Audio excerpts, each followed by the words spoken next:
We are so back. We are so back. And this time, nobody had to ask me to do this. I'm doing this on my own accord. So, a lot of you know that I've been like really into the Nancy Drew books right now. I've been taking a break from the games. I've been putting my time and energy into Stardew Valley. I have clocked over 100 hours so far. But I decided I'm gonna play Secret of the Old Clock because that is the first Nancy Drew book written in 1930, mind you, which is where this game takes place. I believe this is the only Nancy Drew game that like isn't taking place in modern day time. So this is really exciting.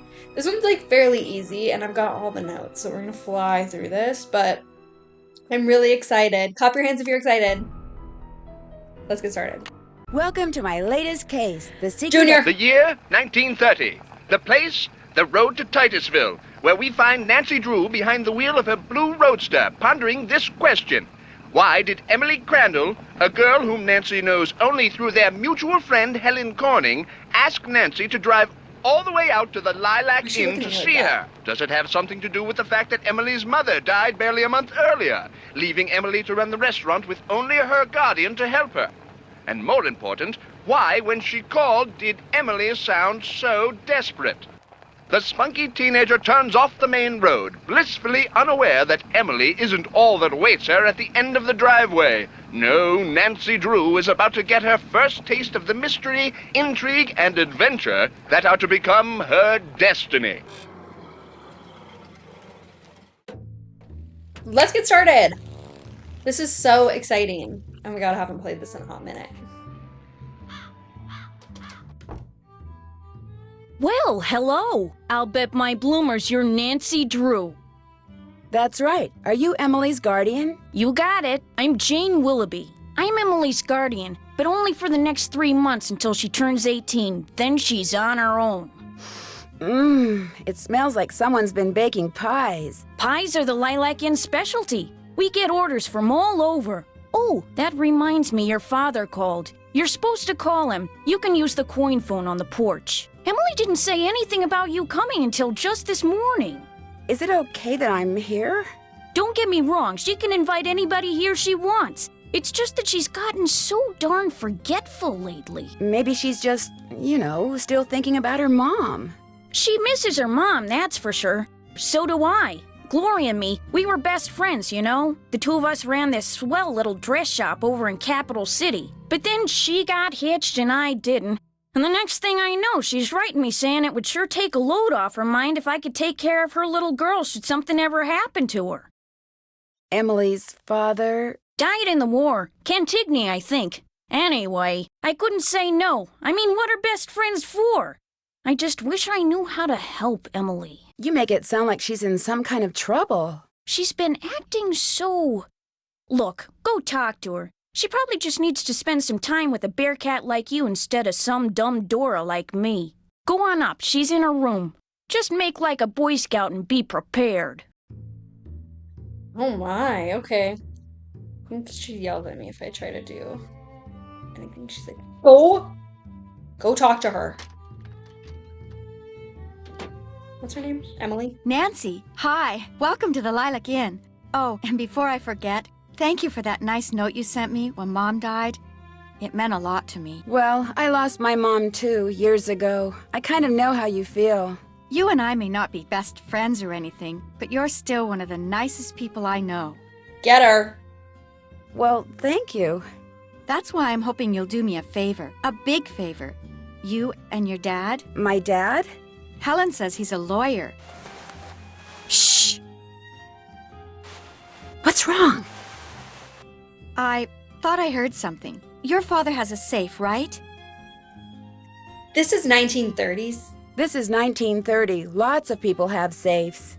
See this jewelry? I'd like you to take it home with you and put it in your father's safe. It's beautiful.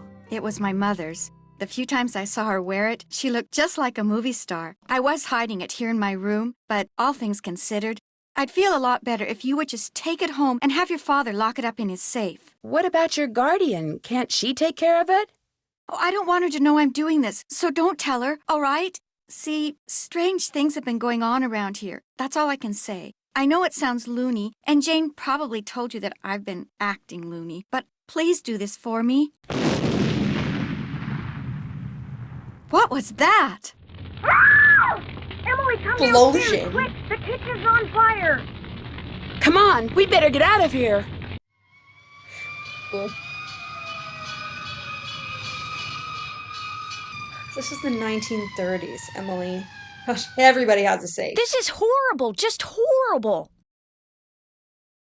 The fire chief says the stove was completely destroyed and there's smoke damage everywhere. The inn will have to shut down for months, maybe even for good. For good.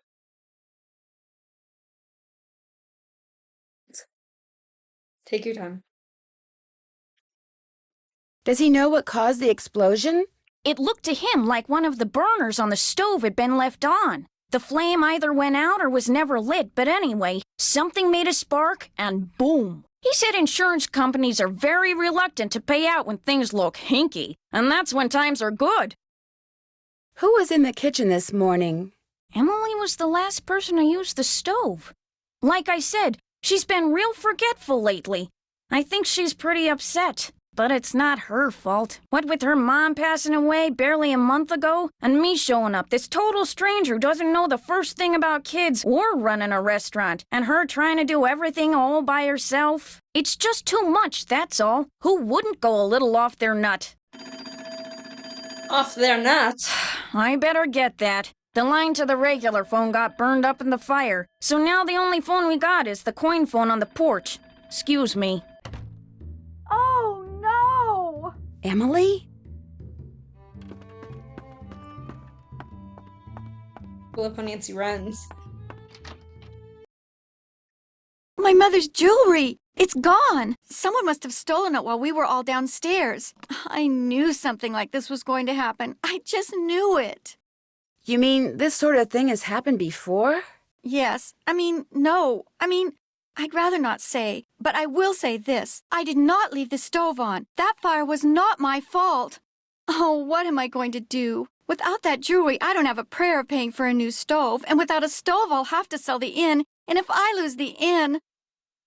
I wish Mom were still here. I wish Josiah Crowley had left us the money like he always said he was going to. That's what I wish. Oh my Who's gosh. Josiah Crowley? He was this old man that lived next door. He died last year. He spent most of his time here at the inn, and he led my mom and me to believe that he'd left a lot of money for us in his will. He gave us a clock, and afterwards, he'd always point to it and get this little twinkle in his eye and say, "Time will tell." But when they finally found his will, he didn't leave us a penny. Was there a problem finding his will? It didn't turn up for months. Then finally someone found it in a drawer in Josiah's house. Josiah was kind of a screwball. One time he showed up at my birthday party dressed as my great-aunt Harriet. I didn't know it was really him until 2 days later. Anyway, he had all these weird hobbies, and he always thought it would be really keen to read minds. Josiah invited Richard Topham to move in so Topham could help him develop his paranormal powers right there in his house. Josiah was a sweet old man, and I do miss him. And he was free to give his money to whomever he wanted. But to get our hopes up like that, and then leave us nothing, it just wasn't like him. Where is Richard Topham now? He still lives in Josiah's house, which is right down the path out back. His house and the inn were built at the same time by two brothers during the Civil War. Was your mother's jewelry insured? Gosh, I forgot about that. I don't know. Jim Archer, I bet he'd know. He's our banker. I guess I should go talk to him. Not one of your favorite people, huh? Oh, no, Mr. Archer's very nice. For a stuffy old banker. I'm just so bad at business things. And Jane, my guardian, she tries hard, but she's no good at it either. Maybe you could go talk to him. Please? It would be such a big help. I guess. Yes. He runs the Main Street Bank. You can't miss it. I'll call him and tell him you're coming. Oh my god. How many people knew you kept your mother's jewelry in here? No one. Well, Jane, my guardian, she knew, but I didn't tell anyone else. I'll be back in a little bit. Don't forget to call your father. Nancy, do you even want to help her? I guess. Hold on with this.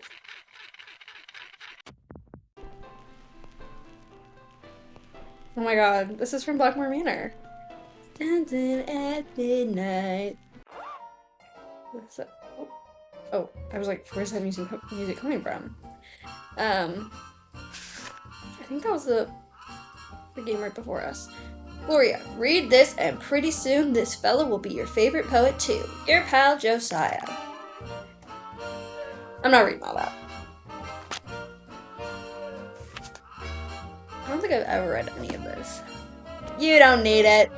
Okay, what else is in here? Is this your sewing machine? Actually, that belonged to my mom. She and Jane used to be dressmakers. Mom was going to teach me how to use it, but she never got the chance.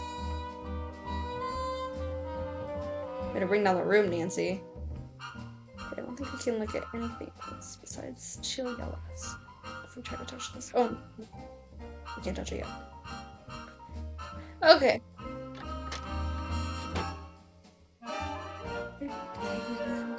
Let's go in here. I don't want to talk to Jane. Hobo? Can't really say that anymore.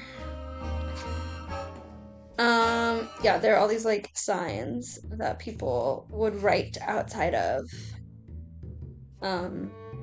people's homes and like under bridges and stuff, and it'll be useful later.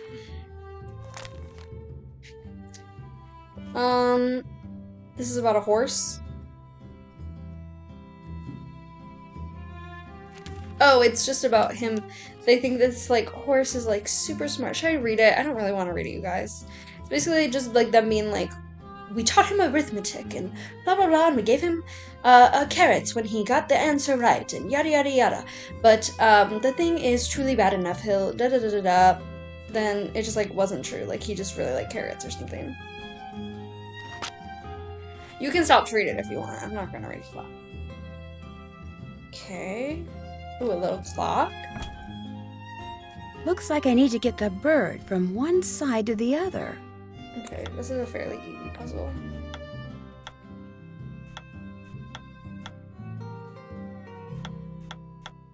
Boom. They could have made it a little harder. Wonder what this mirror's doing in here.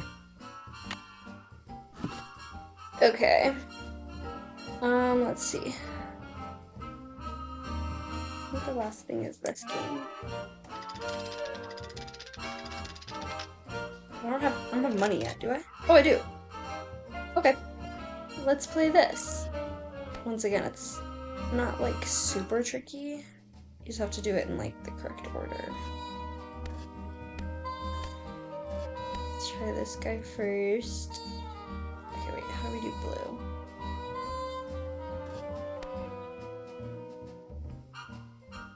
Oh, okay. Alright, then we do this. Oh, hey. Go this way.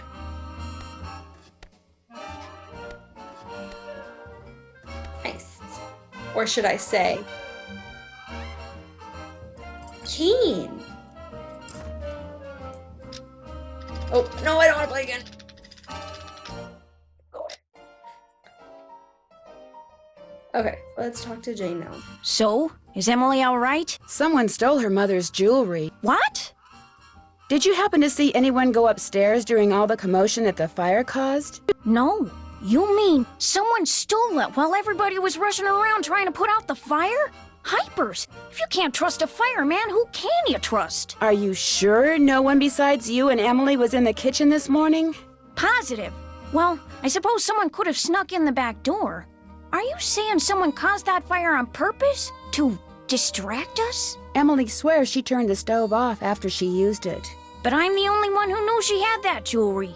Well, it's not quite true. When Gloria was alive, she could have told people about it, or people may have seen her wearing it. And when she died, they knew the jewelry had to be around here somewhere, right? Does anyone in particular come to mind? Sorry. It's been hard enough getting to know Emily, let alone anyone else in this backwater burg.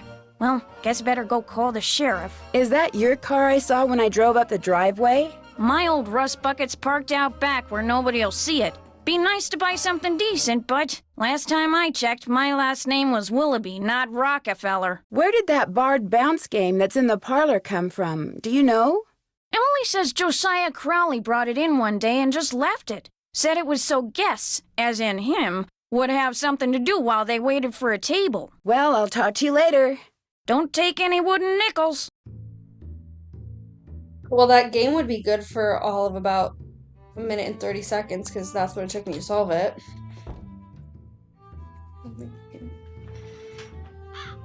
Ooh. Bye. Okay. Oh.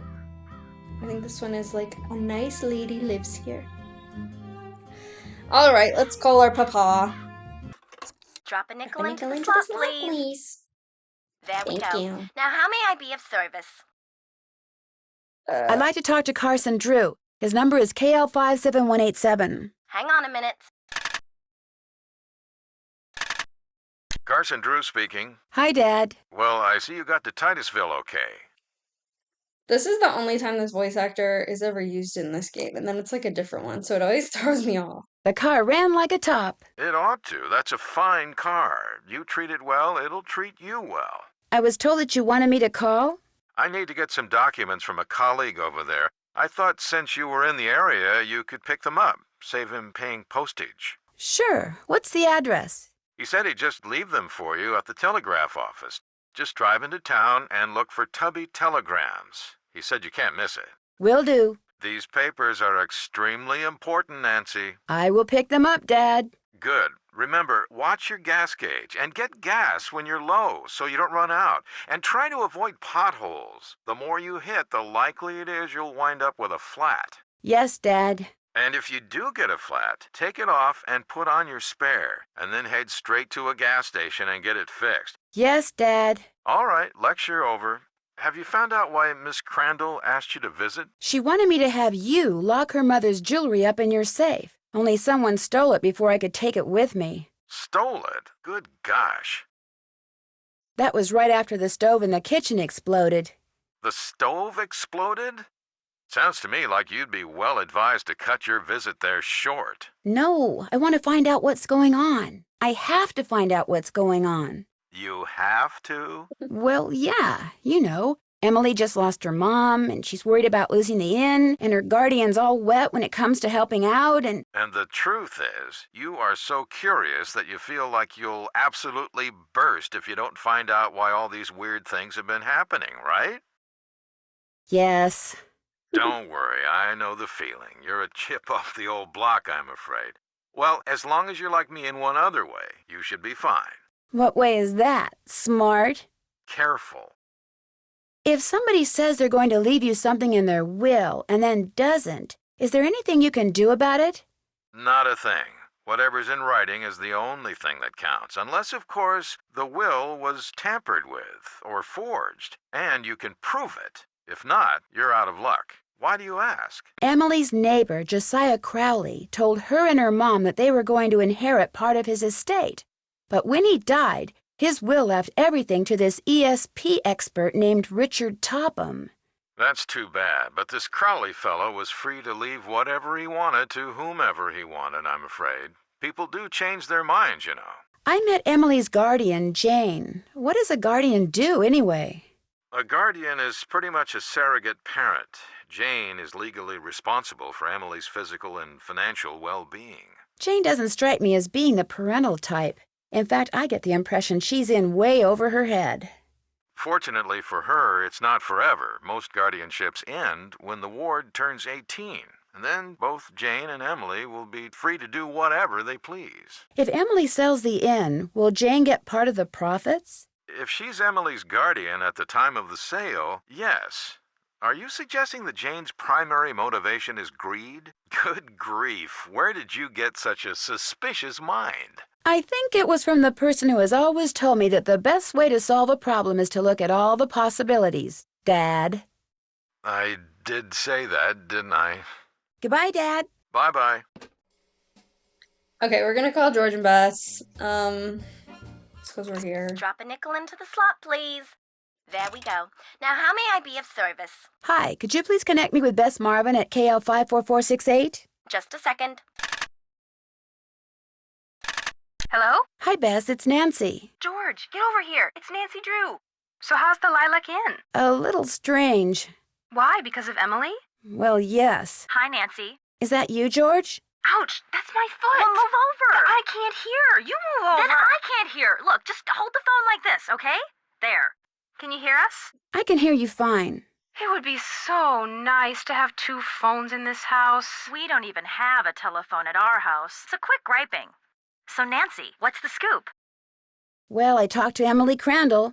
Bess was telling me that you don't really know her that well. Bess and I just know her through Helen Corning. The last time I saw her was at Helen's 15th birthday party. I saw her last year at Helen's recital. Hello? Is someone on the line? Hello? We're on the line, Mrs. Farthingham. Well, get off. I need to make a call. But we just got on. Then it should be no problem for you to get off. Just give us one more minute, Mrs. Farthingham, please. Oh, all right. You have 1 more minute. Go on, Nancy. What were you saying? Just that I... Shh. Wait a minute, Mrs. Farthingham. Would you mind hanging up? All clear. Oh, how I wish we didn't have to share a phone line with her. Just be grateful you have a phone, Bess. Some jewels were stolen out of Emily's room this morning at the same time that a fire destroyed the stove in the kitchen. Destroyed the stove? You mean they can't bake any more cherry pies? Not for a while. Emily's worried that she may have to sell the inn. Is that bad? I mean, she's only 17. I think she'd like to hang on to it because her mom would have wanted her to. I sure wouldn't want to be saddled with something like that. Even if it meant having all the cherry pie you could eat? I hadn't thought of it that way. Helping run the inn is all she's ever known. Are you girls still on the line? We're not done talking yet. Well, I've been patient long enough. You girls get off right now. But we... Right now, or the next call I make will be to your father. We gotta go, Nancy. That's all right. I'll call you later. And I'll thank you not to listen in. Oh, don't worry, Mrs. Farthingham. Only nosy busybodies listen in on other people's phone calls. Yes, well, hang up and be quick about it. Bye, Nancy. Talk to you soon. Oh, brother. Okay. Go this way. Got it. Looks like someone recently had a key appraised. Last time I spent like a full 3 minutes trying to catch that. March 11th, 1930, 1 metal key. Determine current resale value. Item 493 at Waddell. Okay. This is the direction to Josiah Crowley's house, but let's go this way. Oh, a miniature golf course. Swell. Mini golf. I don't think I can Can't play. hit the links without a scorecard. Oh, okay. Do I have to do this right now? Oh, I don't think I can back up. So I guess we're doing this. Oh, there we go. Oh. Alright, well. Let's see. Sometimes I'm really good at this and sometimes I'm like horrible. And this one in particular like confuses me. Because I'm like, is 1, 2, 3, 4, 1, 2, 3, like I don't really get it. So I guess I'm gonna put green here. Oh! Okay, well I guess we'll do that later. Do I have to take this now? Push the button.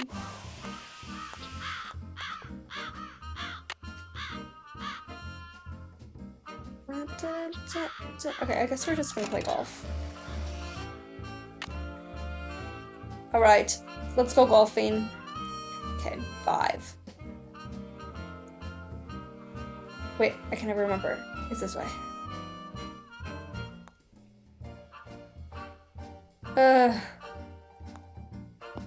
Oh, wait. Oh. Right there, right there. So good.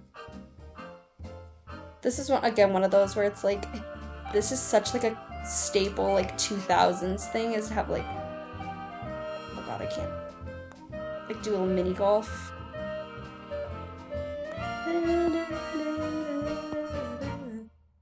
This I feel like is advanced technology for the 30s. Like look at that. Look at this butterfly. Work. What was that? Okay. Okay. Are all of these par 5?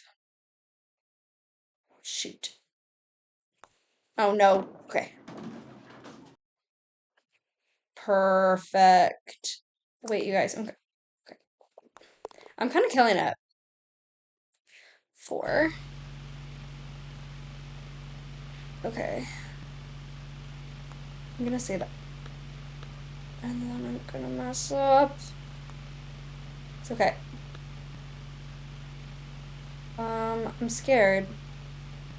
I feel like I shouldn't hit it in that one. Oh, wait. Oh my god. Oh. Stop! No! Okay, it's fine. It's fine. I've got a couple of things. Oh, go too far. I've got an under part. So like, okay. That's okay. That's okay. I'm still doing well. Okay, Mr. Krabs. Okay, promising. I'm scared about this one. Yeah, okay, had a feeling. Okay, let's try again. Okay, work. Don't feel me now. Oh my god! Oh my gosh, this is gonna be so easy. Who said that? Okay, okay. So far, so good. Stay. This is fine. This is fine. Everything's fine. Stay over there. Stay over there. Okay. No! Okay, no, it's fine. It's fine. It's actually okay. And I hit it too hard. you're fine, Nancy. I don't think I'm gonna make it.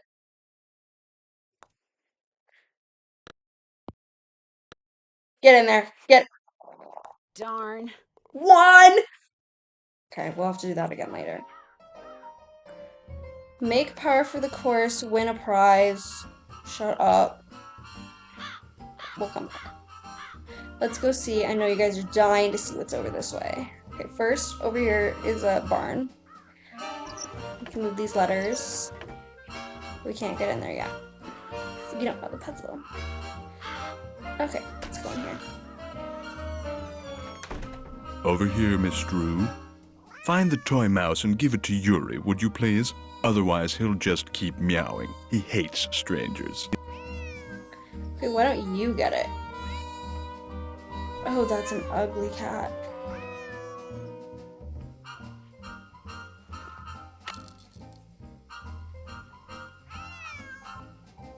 I'm getting your toy, I'm getting your toy.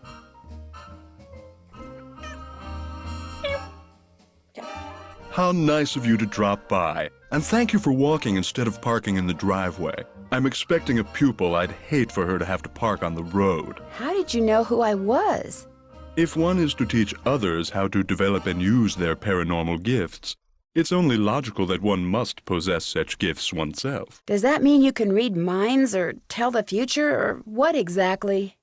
The paranormal includes telepathy or communicating by sending and receiving thoughts, extrasensory perception or perceiving that which cannot physically be seen or heard, and psychokinesis, using one's psychic energy to reshape or move objects. Jeepers, you can do all that? Yes. Well, on occasion. As I tell my students, increasing one's rate of success is simply a matter of practice. Do you have a lot of students? Oh, indeed. I take them through exercises designed to help them increase their output of phantasmic energy. If you want to sign up for an introductory session, I believe I have an opening today. What I'd really like to do is talk about Josiah Crowley. Oh. I'm afraid I'm busy, young lady, far too busy to engage in idle conversation. When would be a good time for me to come back? I'll be blunt, Miss Drew. I've discovered that the more time I spend with the, shall we say, intellectually unendowed, the more my cerebral pulsations seem to diminish. I'm afraid I cannot speak to you further unless and until you prove that you are worthy. That is, that your brainwaves are not unacceptably inferior and thus deleterious to mine. How would I do that? What I have here is an exercise in logic. If you can discern the correct solution, then I'll know that conversing with you will do me no psychic harm. You may take it with you. Good luck and good day. Thanks. Okay, before we do that, I just need to talk to you guys about this drink that I got today at Aldi. It says organic electrolyte refresher, and obviously, like, I was like, it's just gonna taste like juice. And it's strawberry lemonade. This is the saltiest drink I've ever had in my entire life. It has 250 milligrams of sodium.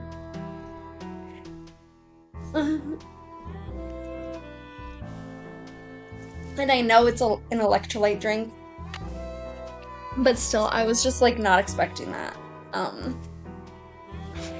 Anyway, okay, these are just like little puzzles.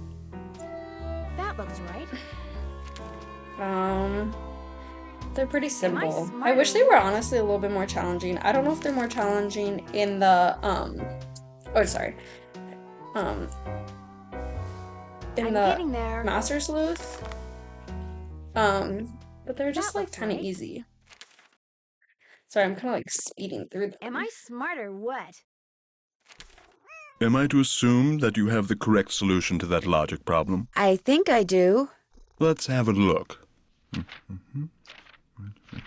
Why, you appear to have indeed found the solution. Well, since you've proved yourself to be intellectually above average, which means talking to you should do me no harm, what would you like to talk about? When and how did you meet Josiah Crowley? Last summer, while on my way to the university for a conference, I stopped for a bite at the Lilac Inn. Since it was crowded and I was in a hurry, I agreed to share a table with an elderly gentleman who, like me, was by himself. As soon as I told Mr. Crowley who I was and what I did, well, he insisted that I give him a training session that very afternoon, and was so thrilled with his progress that he demanded I stay and teach him everything I knew. So it was his idea that you set up your school in his house? Oh, I know rumor has it that I somehow tricked him into it, that I insinuated my way into his home, but I assure you that was not the case. Were you surprised when you found out that Josiah had left you everything? Delighted? Yes. Surprised? Not really. Josiah was all alone, you see, surrounded by people like the Crandalls and that banker, Jim Archer, people who were nice to him only because they knew he had money. Would it be okay if I looked around? Go right ahead. The place is more like a museum than a house. Josiah was a man of many, many interests. I'll be right here if you have any questions. Okay, let's take a look-see. There's Yuri. Was this Josiah's clock? Everything in here was Josiah's. Yeah, this is just a matching game. About.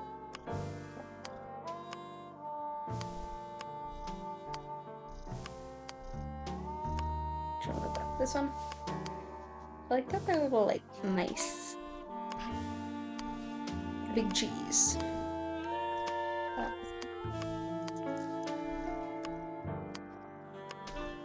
Butterfly.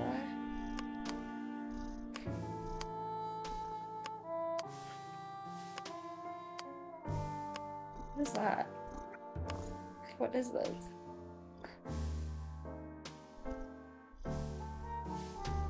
Hello? Oh. That was so silly.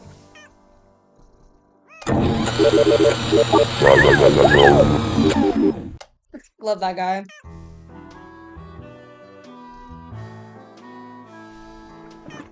The music in this game is so As you'll swanky. soon realize, Josiah's mental faculties were starting to go, I'm afraid. He tended to ramble. Very little of what he wrote in there makes sense. Lest I forget. What are you when you win barred bounce? What poet is the cat's meow? What will Para, my miniature golf course, get you? What's Gloria's middle name? The Crowley Roadster Soarer. Becoder is in the rivet. 2 to the right. I appreciate them like giving this explanation, but it's just so self-explanatory. Tick-tock, tickety 300. Everybody, let's wake up. Becoder. Cece's whereabouts. Room off tunnel by scrambled picture. Tesla coil invented in 1891 by Nikola Tesla. Fascinating. To open the big tick-tock on top, you float Thisbe and Pyramus their cues. Bottom cue is a note to Gloria. Bottom's cue, sorry. Poem on the golf course sounds like numbers to me. By Carousel Horse from Sheldon, which is a nod to the 8th game.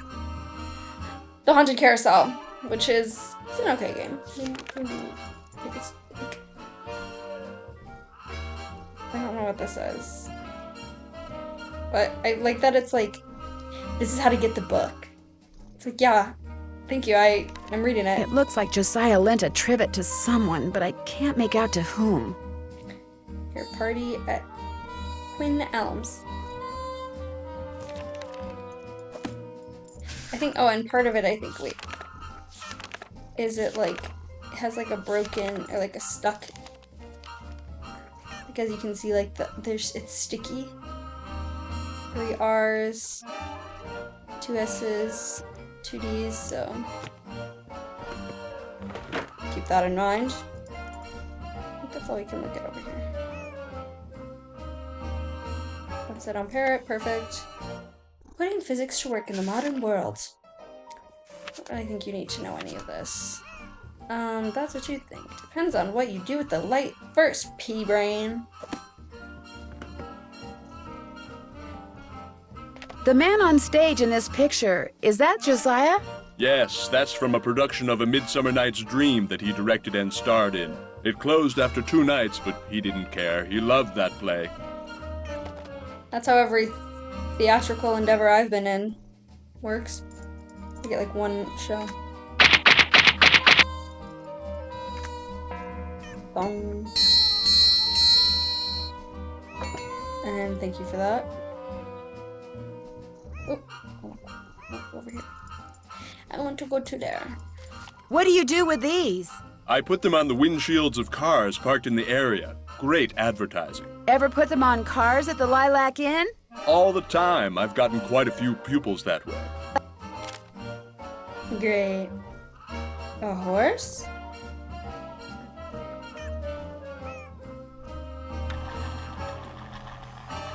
Mm-hmm. That's just for fun.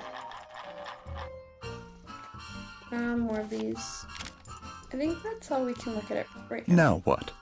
What's in the carriage house that's out back? Do you know? That was Josiah's workshop. I assume it contains even more detritus. Have you ever made par on the golf course that's out back? Young lady, I've never set foot on that golf course, let alone made whatever par is. Would you happen to know what Gloria Crandall's middle name was? I haven't the foggiest. It was nice talking to you. Drop by anytime. Okay, let's go back to the golf course. And let's get par. Let's play that little game.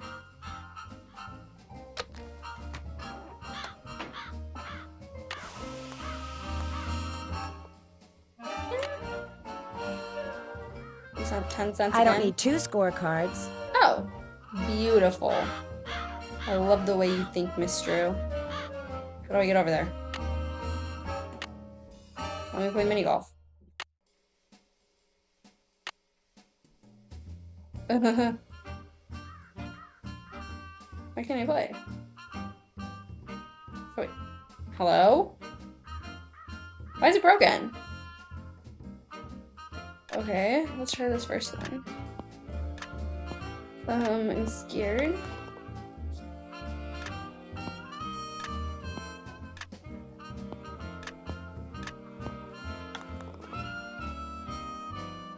See, like, I don't know what this means.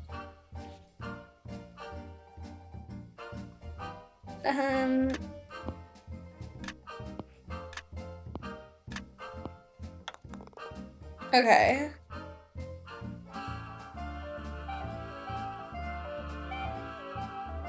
You guys, this just confuses me. I just don't really understand it. Okay, I guess I'm gonna keep blue there. I guess just try different colors. Okay.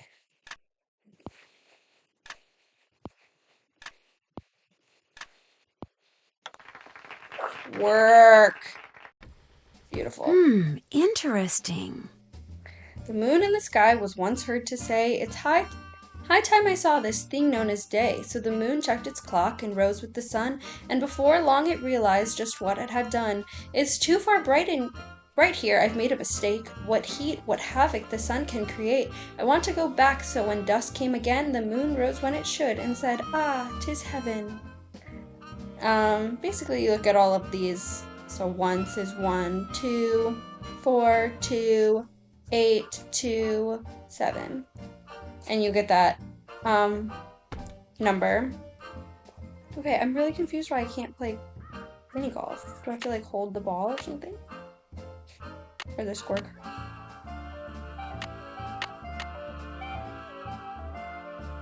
Wait, I'm so confused. Oh wait, do I have to put it in here first? Okay. I see, thank you. That would have been helpful to know. I'm just normally so good that I never mess up on the first try. Okay, let's try again. Okay, speed round.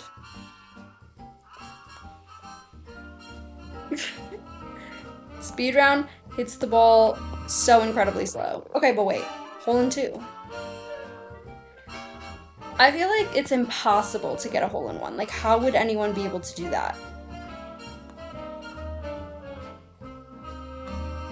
Like, on these types of... Like, how would that even work? And thank you.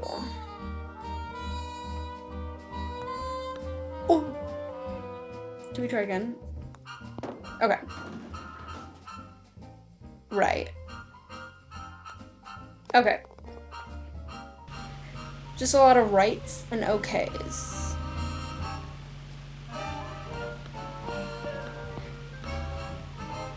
Okay, wait, so let's try this one. I hit it too hard. Wait, fun!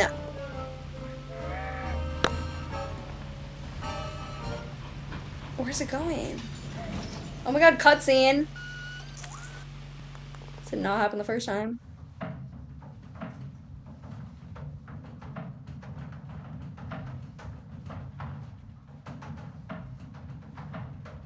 I love that we get to see that because how would Nancy have seen that? There's like a little GoPro on the ball. Wait, you guys, I'm kind of killing it this round. Okay, spoke too soon. Okay, a little bit harder. Oh my god. Get up there. Yes! We're at 15. We have 1 hole left. Tiny town, baby. Okay, and then something fun that... Okay, stop. Something fun that I've known... Okay, hey. Chill out. Something fun that I've noticed as I've been reading the Nancy Drew books is... Oh, you're kidding. Particularly with this game, because this is... There's a few games that are... You're joking. That are, like, based off of the... You guys. Okay, stop talking so you can focus. I did it. Okay, thank God. I did get 10 on that hole, which is crazy. It's okay. Something that's cool with this game is that there's like a lot of A little toy pony. bounty. There's a lot of Easter eggs in a sense. Like Jim Archer is in one of the Nancy Drew books as is it George's? No, it's a different girl's like boyfriend. But in this game, Jim Archer's like 40. That car I saw before is gone. But Josiah Crowley, his character, like his whole plot where it's like he left a will and then he died and then the girl in the book's name is not Emily, but it's basically like she's like, I can't, I don't have any money. They left it all to Topham, Something I can do for you? Well, my name's Nancy Drew, and my father said Say no that... more. You're here to pick up some papers. They're in that envelope. Thank you. You're welcome. Say, is that your roadster out there? Yes, it is. Did I park somewhere I shouldn't have? No, it's just that my regular driver never showed up today, so I've got no way to deliver all these telegrams. How would you like to earn some extra cash? You mean you want me to deliver them for you? You've got a car, you're trustworthy, or at least your father thinks you are, so what do you say? I'll pay you 25 cents each time you complete a delivery. And you might even get some tips. Okay, sure. Great, you're hired. Here, deliver this to Seymour out at Blenheim Nursery. Come back when you're done and I'll pay you and give you another telegram to deliver. Great. See you in a little while. Basically in the books, Topham has like a family and has like 2 daughters and stuff. So when I was reading that, I was like, oh, he's like alone in the game. Okay, hey, can I park here?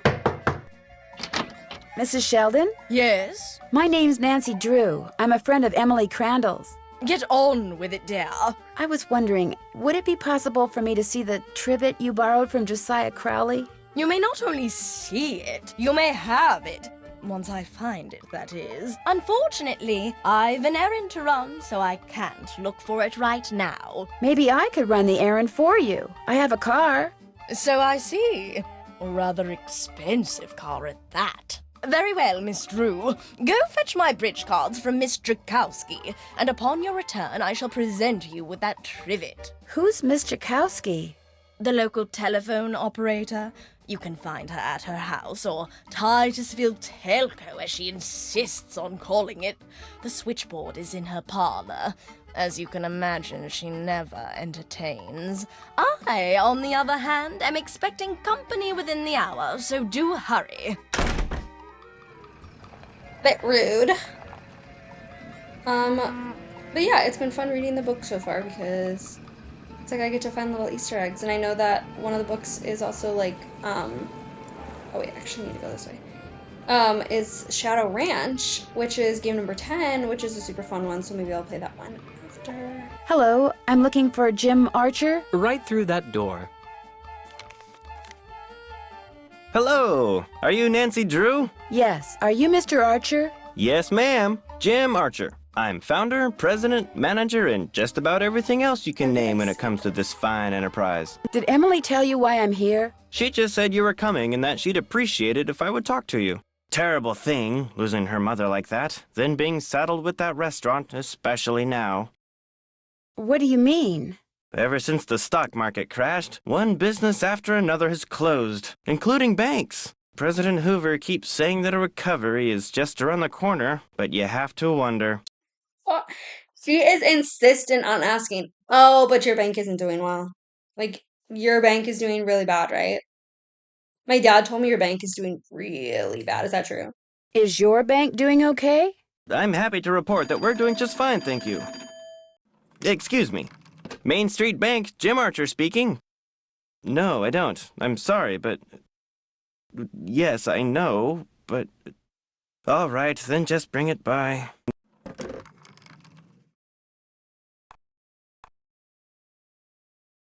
Sorry for the interruption. How can I help you? Do you happen to know whether the jewelry Emily inherited from her mother was insured?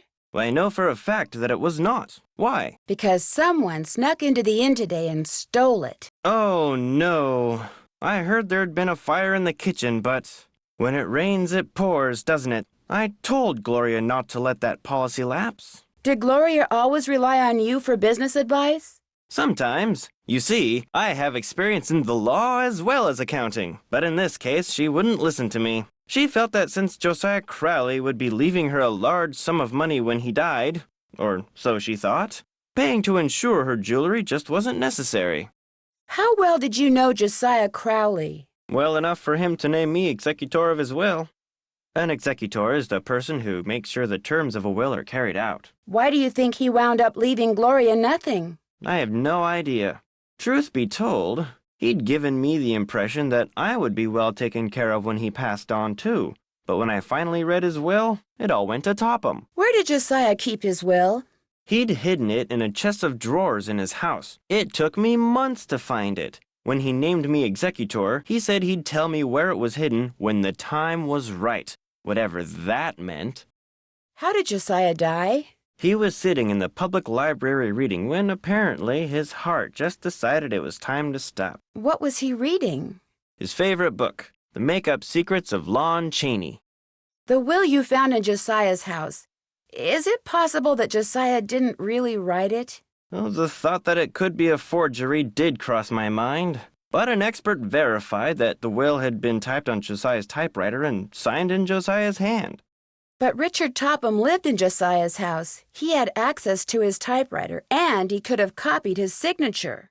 As far as the law is concerned, the matter is closed, Miss Drew. But it's possible that Josiah's real will is still out there. Are you sure he never gave you any clue as to where he'd hidden his will? Whenever I asked him, he said he'd tell me when the time is right. Although, he got a safe deposit box here about 3 years ago. Maybe that's where his real will is. Topham has tried to claim its contents, but he can't find the key. Maybe he knows the real will could be in there, only he wants to destroy it. Now, Miss Drew, I wouldn't go jumping to any conclusions. How well do you know Jane Willoughby? You know, Emily's guardian? Not well at all. Met her once or twice. Seemed a little flighty. What was Emily's mom like? Had a good head on her shoulders. Friendly, too. Having a big slice of blueberry pie at the Lilac was always a real treat. It'd be nice if family could carry on the tradition, but times are just too tough. If she's smart, she'll sell before the bills start piling up. I guess I'll be going. Give my best to Emily.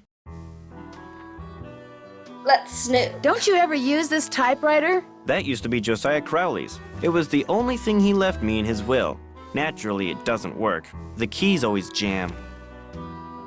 October 9, 1929. Dear Mrs. Sheldon, here is the trivet I said you could borrow for your party at Twin Elms. Please take care of it because I will want it back someday. Your friend, Josiah C. I wonder if Josiah ever got his trivet back. Nancy, you know darn well that he didn't. You're literally talking to her about getting the trivet back. You're literally running an errand for her. Who's Clara? Clara Pickford is this lonely old woman who comes in here every once in a while. Took a shine to me for some reason. Insisted on giving me that picture. The Jim Archer, my ace in the hole. Affectionately yours, Clara.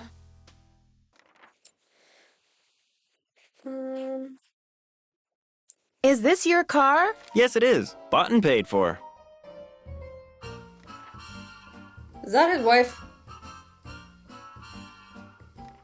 Jim, how are you pulling her? Where did you get this clock? Josiah Crowley gave it to me.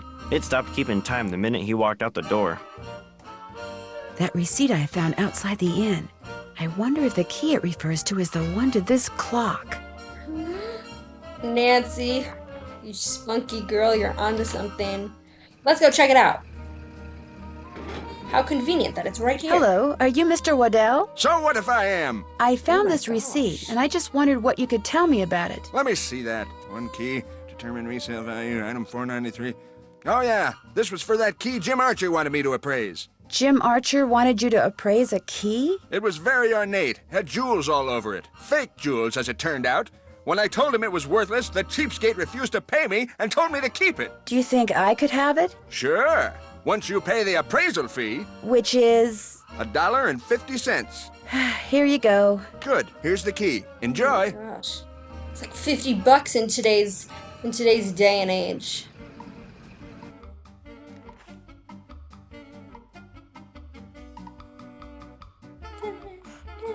It would sure be nice to be able to open this thing. Oh my god, Nancy, you have the key. Just put it in the lock. Do you not? Before I fool around with this, I should make sure it's okay with Mr. Archer. Alright, alright.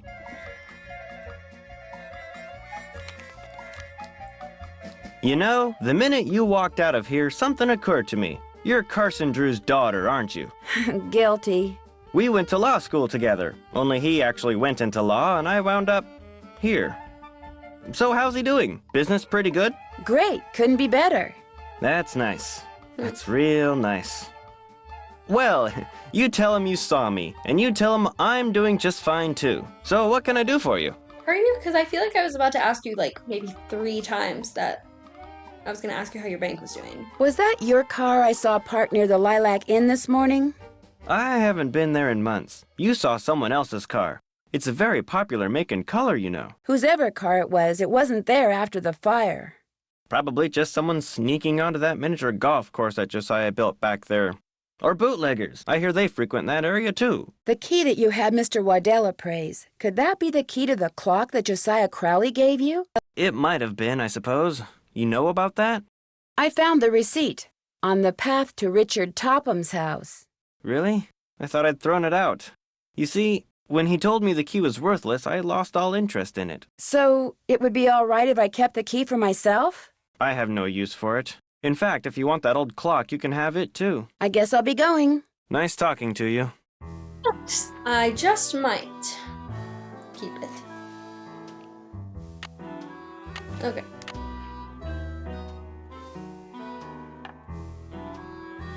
If I'm remembering correctly, this is... Oh, wait. I was gonna say, this is a very finicky puzzle, but I don't think it is. It's just... I always forget that you have to line these... just like little lines, and so then I always do it, and then I'm like, I thought I was done, and then I'm never done. I think this one goes here.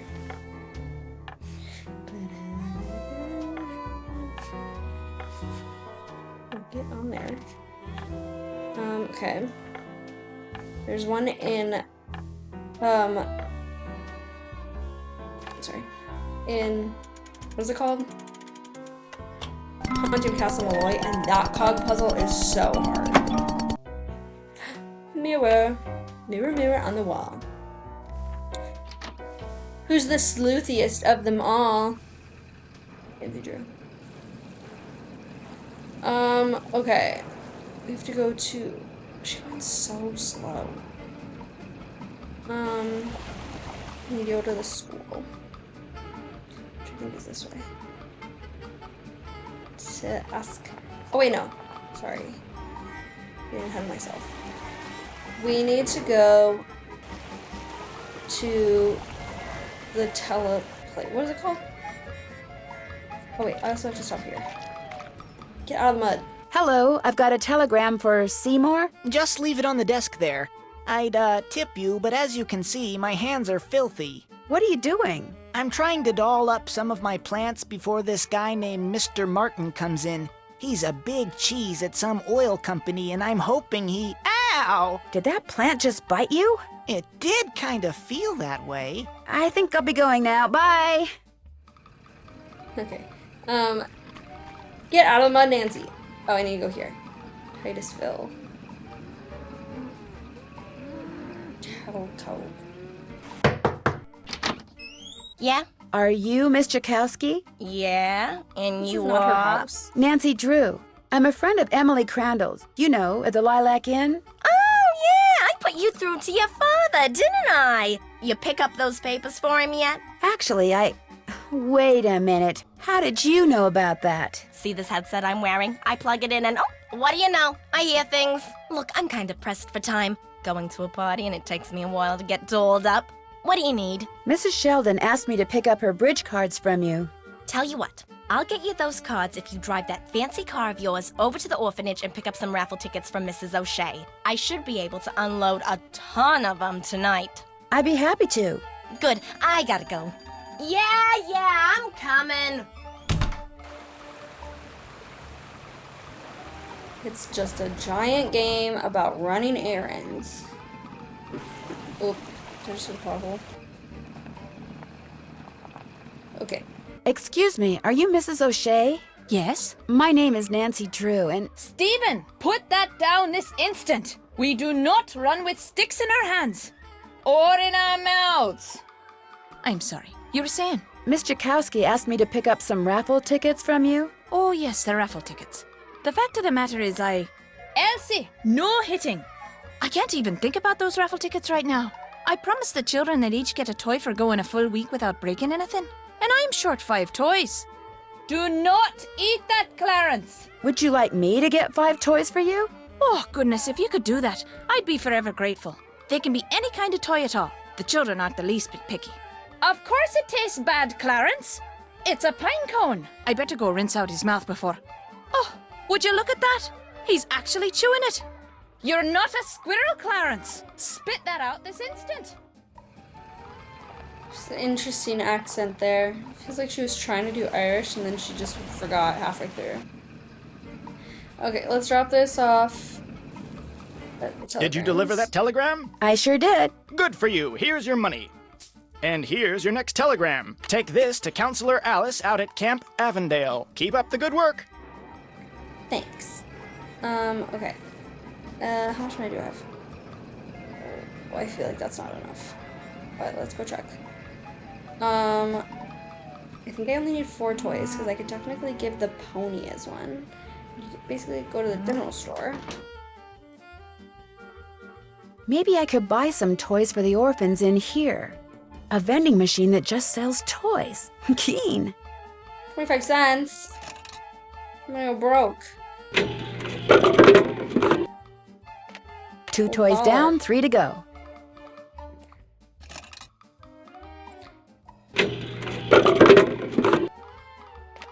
That makes 3 toys. Boat. Titanic. 4 toys. I just need 1 more. Plane. 5 toys. That's all I need. That's literally the only thing you can do in here.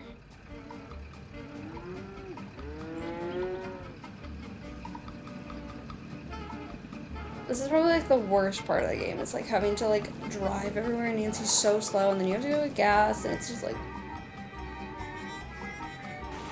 And I've tried you guys. I was like, is there a limit to how many telegrams you can do? No. Hi, do you have I 5 did toys like for 40. me? I certainly do. Oh, that's wonderful. You're such a saint, you hear me? A saint. I'd better get these inside before the children see them. Thank you so much. Mrs. O'Shea, the raffle tickets? Oh, the raffle tickets? I don't have them, dear. You'll have to pick them up from Phelps Print Shop. Then just take them straight to Mr. Kowski. We don't pull hair, Ralphie. Especially when we have jelly on our hands. Phelps Print Shop. Wonderful. Great. Boy, oh boy.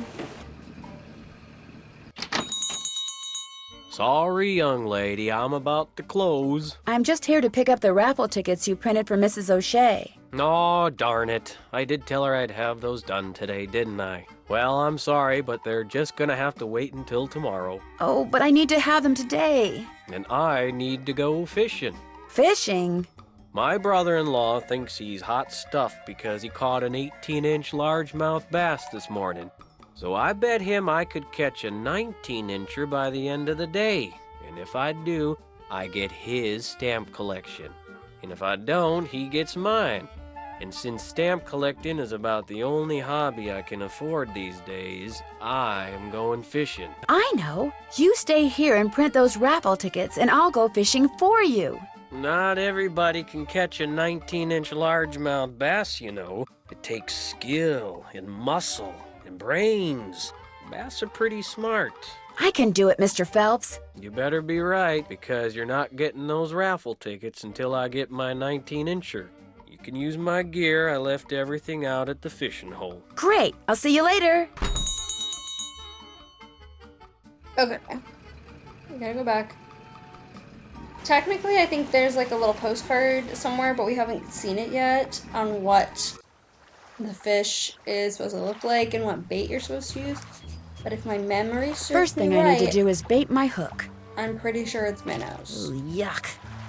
Now I toss this in the water, and when the bobber goes under the water, I need to pull the line up fast. And I'm pretty sure you have to do it over here.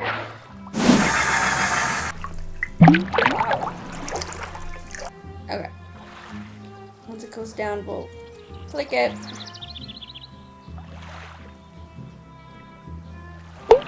Bonk. I caught one! Oh my god, wait. Looks like 19 inches to me. Was that first try? I should get this fish to Mr. Phelps before the smell gets any worse. That's crazy.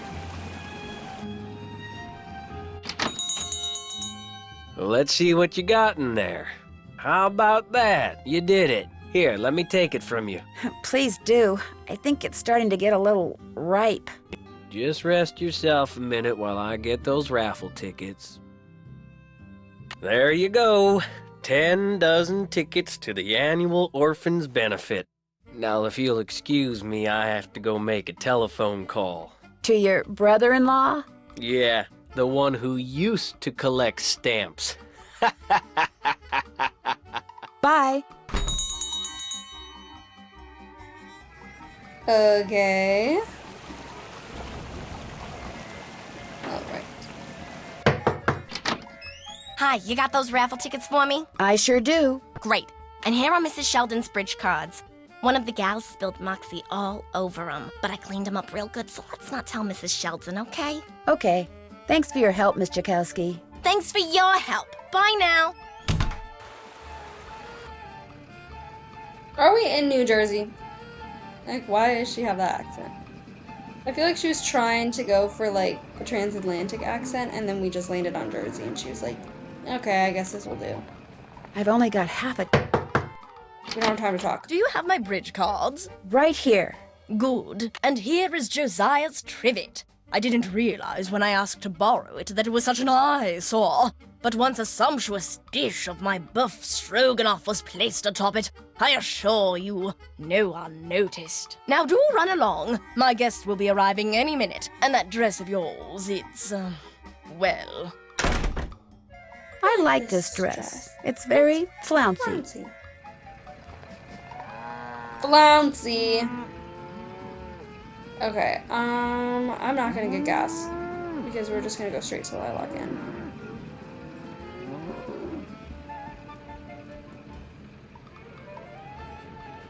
Don't get the butt.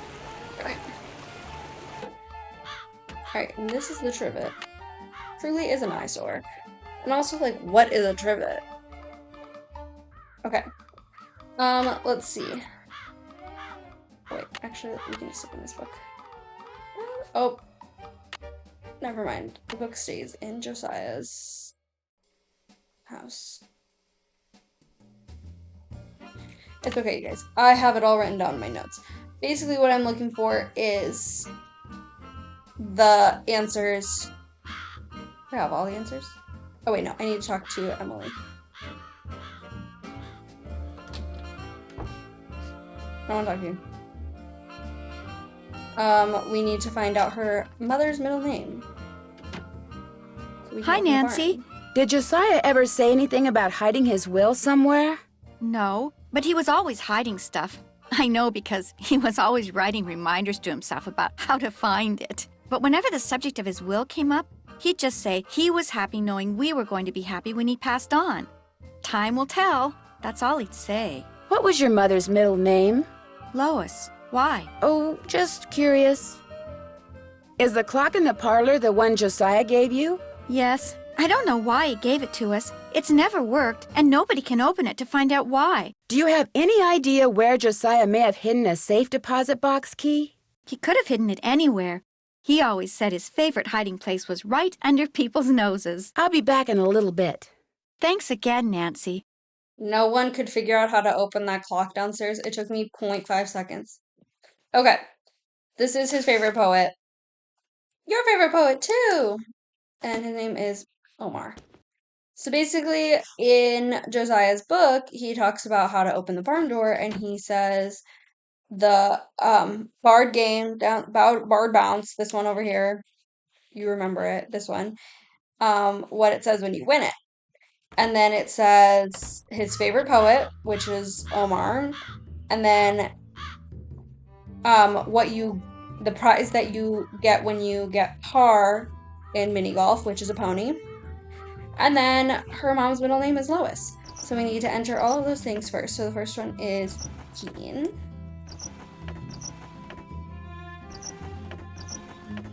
Okay. Okay. And then it's Omar.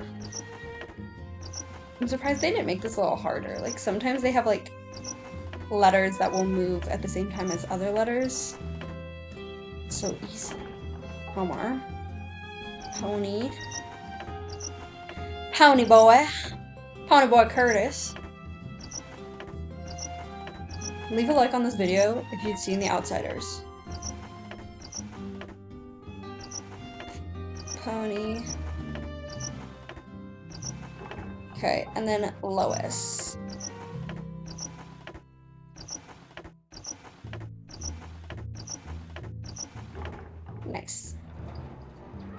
now we're in Josiah's barn. Go over here and just look at this area. So this is where you would find out the largemouth bass, and they like grass beds and minnows. But I already knew that because I got on the first try, of course. Something about this clock reminds me of the poem I saw at the mini golf course. Okay. Once again, another clock. Okay, hold on. Okay, I think that restarts it, and this enters it. So, in the poem, it would be 1. I hope I did this right, because last time I did it and I got it wrong. 1, 2, 3, 4, 2. I gotta go all the way around. 6, 7, 8.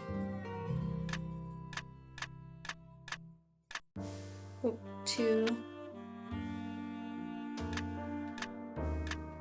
6, 7. Okay. I think what I was doing last time is I was accidentally like thinking this one was 2, just because I was counting weird. So I kept getting it wrong, and I was like, what the heck? Is that all I can look at right now? Oh, hey, go back. Fun. Okay.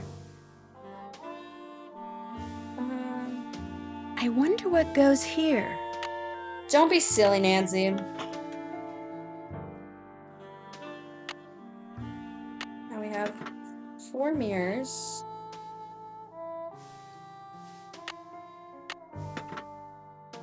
We go in all 4 corners. If I could let some light in here, I might be able to reflect it off these mirrors. Bingo. Okay, and the way we solve that is we come over here and we do this dominoes puzzle, which once again is so easy. It's honestly comical. Where did it go?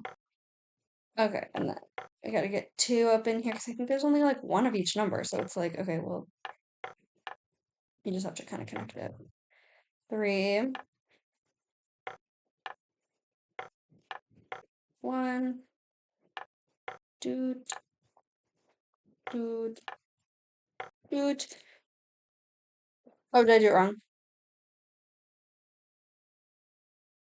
How would I have done it wrong? Hello?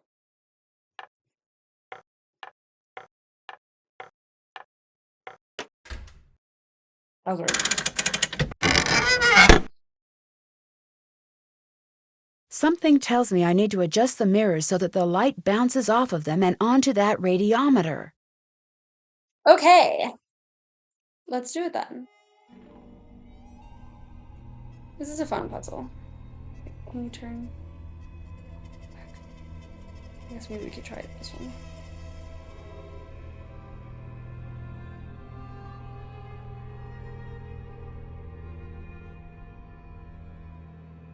Okay. There we go.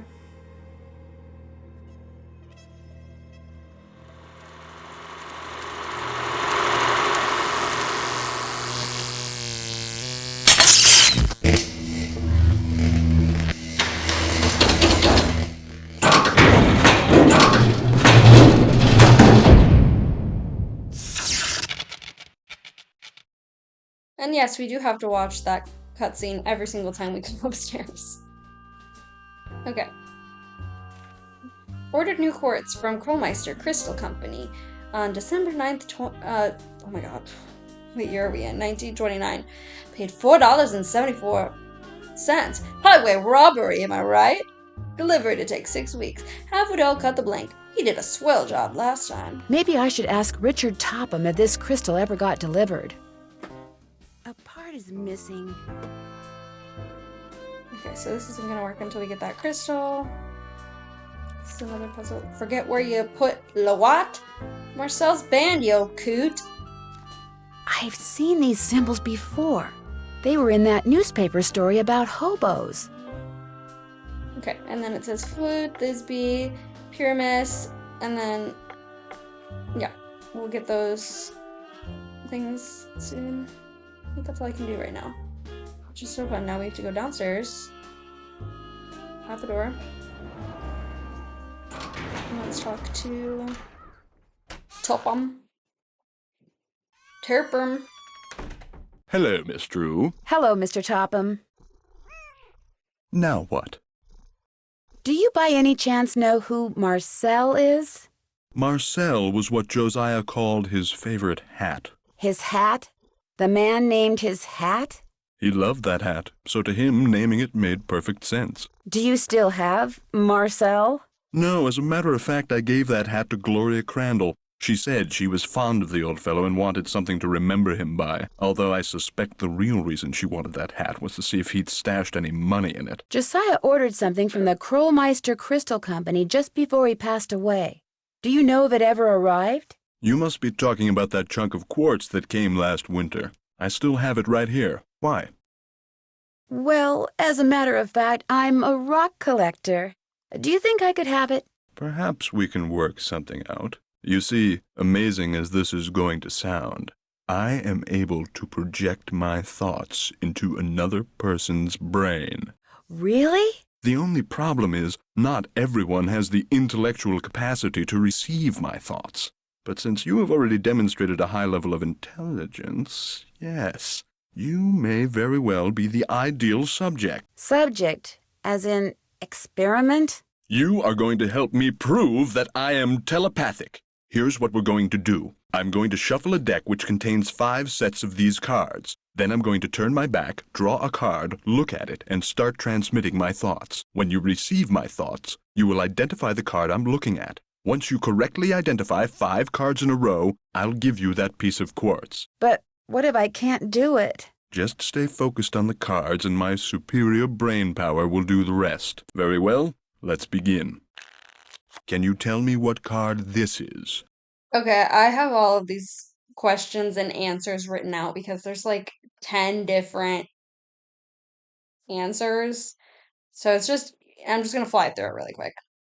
Okay, can you tell me what card this is? It's gonna be this one. Incorrect. You Oh! must focus. Here's another. What card am I concentrating on? I did have a question mark by that one, so that one is wrong. Let me fix that when the time comes. Okay, what card am I concentrating on? Is it going to be different every game? I think it's this one. Excellent. Okay. Here's another. It was just that What one. card am I holding? Wow, that's so embarrassing. What card am I holding? I think it's this one. Very good. Here's another. Can you tell me what card this is? Okay, so I put this one. And that wasn't right. I have no idea which one it would be then. This one? Wrong. Here's another. Do you know what card I'm looking at?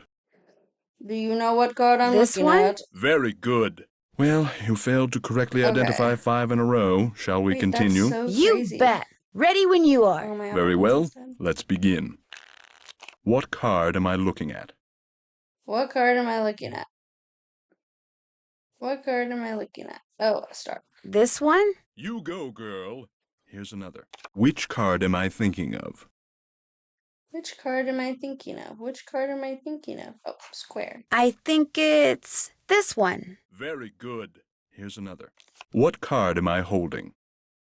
What card am I holding? Circle. This one? You go, girl. Here's another. Do you know what card I'm looking at? Do you know what I card I'm think looking at? it's this one. Marvelous. Okay, I Here's think this is another. the last one. Do you know what card I'm looking at? I think it's this one. Very good. You did it. Okay. Well, actually, I did it. But in any case, thank you for your assistance. Here's the piece of crystal that Josiah ordered. Take it. You've earned it. Well, actually, I earned it, but let's not quibble. But Mr. Topham, Quibble. you didn't really. I'm afraid that subconsciously you may have. Yes? Never mind. Do you need anything else? What do you think happened to the key to Josiah's safe deposit box? Josiah no doubt lost it. He had a terrible memory, poor fellow. What do you think is in the safe deposit box? No doubt it's filled with the same thing as this house. Junk. But if it's junk, why haven't I gotten rid of it, you may well ask. Well, I know it's silly to hang on to Josiah's things, but he was a wonderful man, you see, and I just don't have the heart to get rid of them.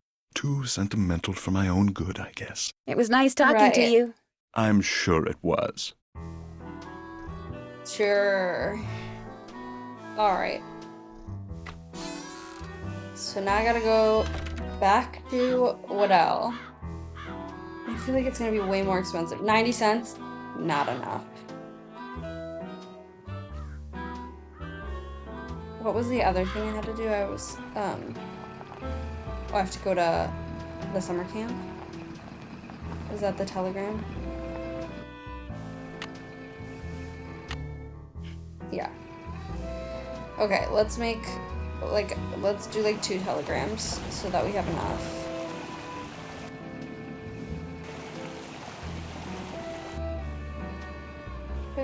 Wait, this is the observatory, right? Or is it this way as well? I can never remember. I feel like it's not. Oh, it's right next to it. I do that every time.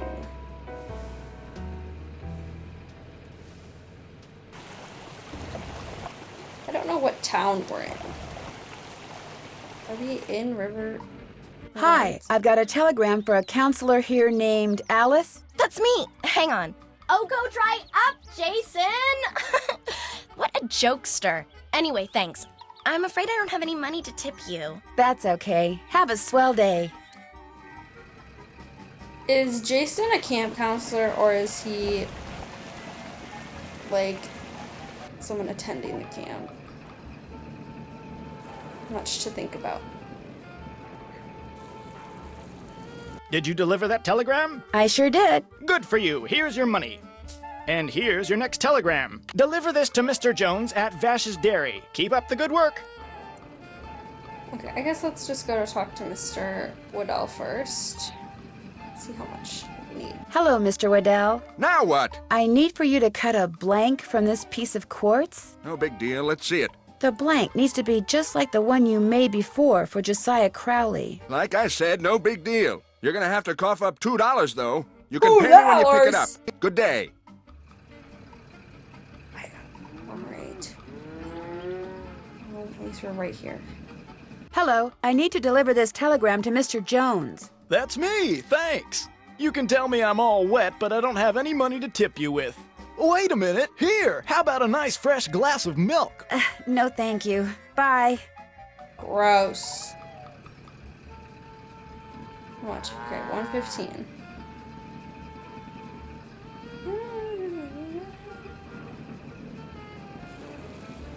Did you deliver that telegram? I sure did. Good for you. Here's your money.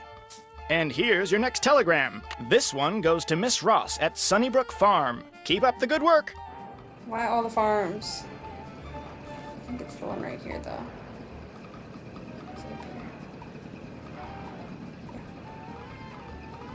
Hi, I have a telegram from Miss Ross. My name's Rebecca, and I'm only 10, but I'll deliver it to her for you, I promise. I won't let you down or double-cross you or anything like that. Well, okay. Thank you, Rebecca. No sweat. I mean, you're welcome. Ew. Okay, wait. I'm just noticing they've said dry up, double cross, and I think they said big. Oh, where am I? Big cheese. These are all the things that are in what's his face's book. Are they supposed to be the hints? Did you deliver that telegram? I sure did. Good for you. Here's your money. And here's your next telegram. Deliver this to Dr. Bob out at the observatory. Keep up the good work. Dr. Bob. What was? Oh, all wet. Isn't that what he just said too? The guy at the Vash's farm? He said all wet. Wait, you guys. I played this game like 100 times and I've never noticed that. That's so interesting. I'm supposed to deliver this telegram to Dr. Bob. That would be me. Thank you. Wow, that's a big telescope. Come back after dark and I'll let you take a look. You can consider it your tip. I may just do that. Bye-bye. Spoiler alert, nobody in this game knows how to tip. It's the 1930s, you could literally give me a penny. Was tipping even like a thing back then? When did like tipping become? Oh wait, I need to get gas. Welcome to Zippy's, where zipless service is zippily zapped and zippy service is the zippiest. Fill her up? Just 25 cents worth, please.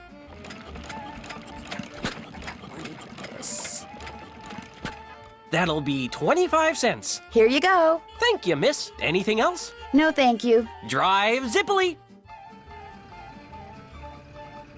Guys. Oh my god. These people are... Did you deliver that telegram? I sure did. Good for you. Here's your money. And here's your next telegram. Deliver this to Miss Temple at Lowood Academy. Keep up the good work. Okay. I need like 2 more. Hello, I've got a telegram for Miss Temple. I am she. We teachers don't get paid much, you know. I understand. Did this by any chance used to be the Brewster Academy? Why, yes it did. Thought so. Bye. I have no idea what that means. I wonder if that's like another reference to the books. Did you deliver that telegram? I sure did. Good for you. Here's your money. And here's your next telegram. This one goes to Dr. Ackerman out at the Deer Mountain Resort. Keep up the good work. 10 cents short. Okay, we gotta go before my gas gives out.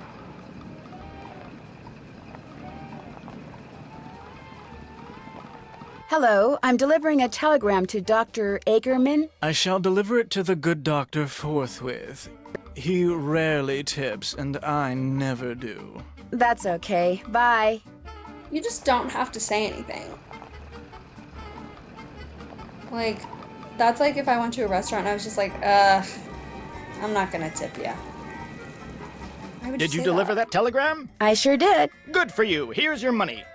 And here's your next telegram. This one's for Old Man Johnson out at his farm. Keep up the good work. Okay, 2:15.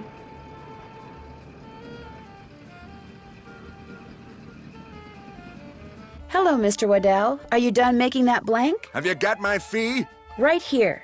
Good. Here's the blank I cut for you. Enjoy. Thanks. 15 cents to my name. Oh, that's all the way over there. Okay.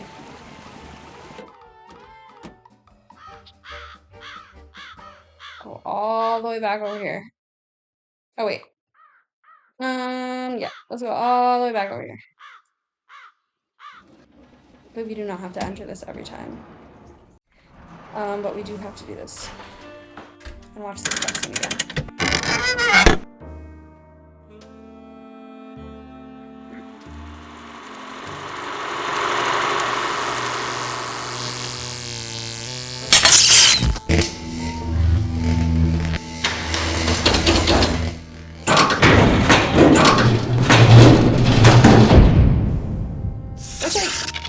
It is a cool cutscene, and so I'm sure they were like, we put so much time and effort into making this cutscene, like, they're gonna watch it.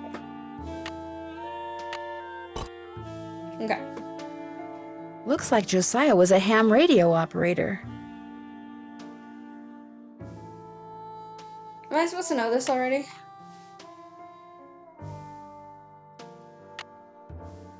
Wait, what was this? Oh, that's my... What is this? I don't know what that is. Am I supposed to know what these are yet? This came all the way up here for that. Okay. Let's go talk to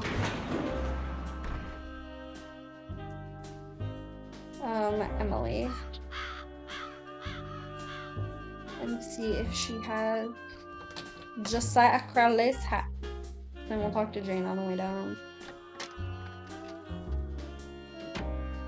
Hi, Nancy. Would you happen to know where your mother put Josiah's favorite hat? Look in the drawer right below me. That's where all Mom's mementos are. I'll be back in a little bit. You're the best. You're the bee's knees. Maybe this is the key to Josiah's safe deposit box. You don't need to look at everything in there, do you? Sorry. Just nosy. Okay. Go downstairs. And then talk to Jane. Oh, Nancy, I'm afraid Now there's what? been more trouble. Oh my gosh. Don't tell me something else blew up. It's Emily. Oh, this is silly. I'm her guardian. I should just make her sell this place. She's only 17, for Pete's sakes. She should be out meeting boys and going to parties, not trying to run a business. Miss Willoughby, what happened? Just go ask her and make her tell you everything. Oh my god, I was just up there. You couldn't have said this to me 5 seconds ago? Jane told you, didn't she?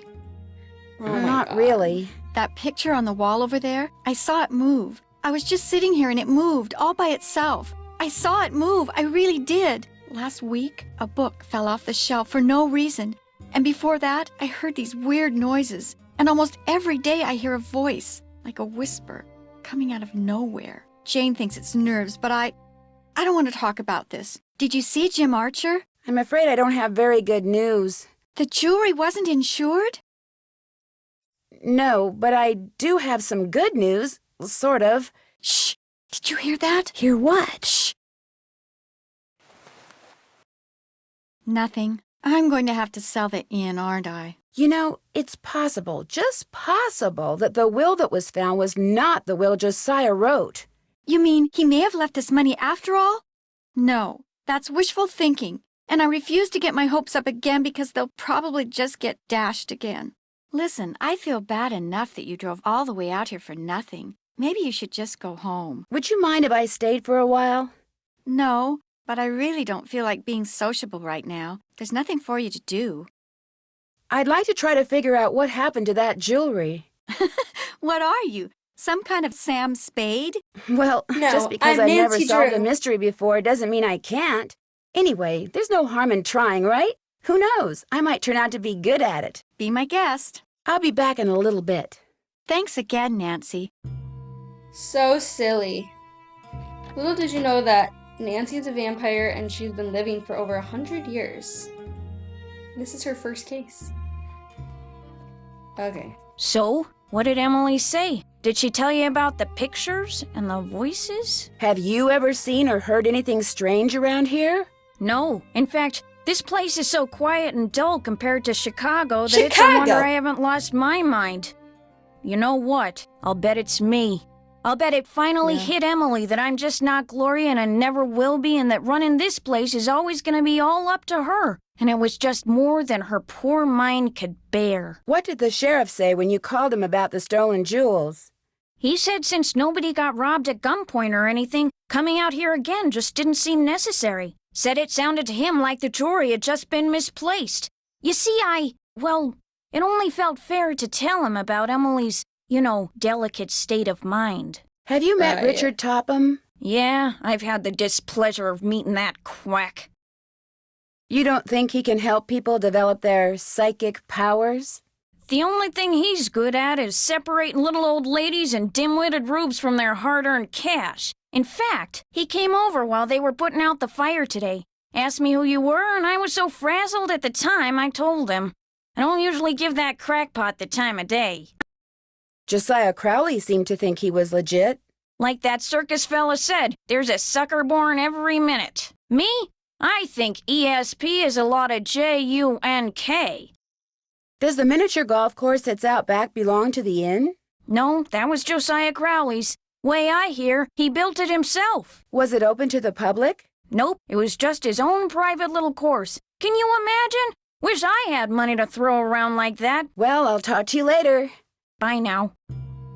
Bye now. Okay. Find out what the key... Okay, we need to go to Jim Archer.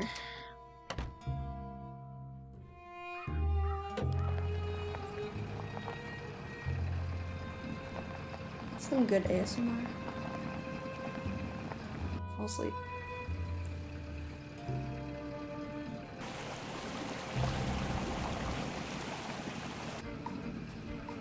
Am I gonna run out of gas again? I don't have enough money.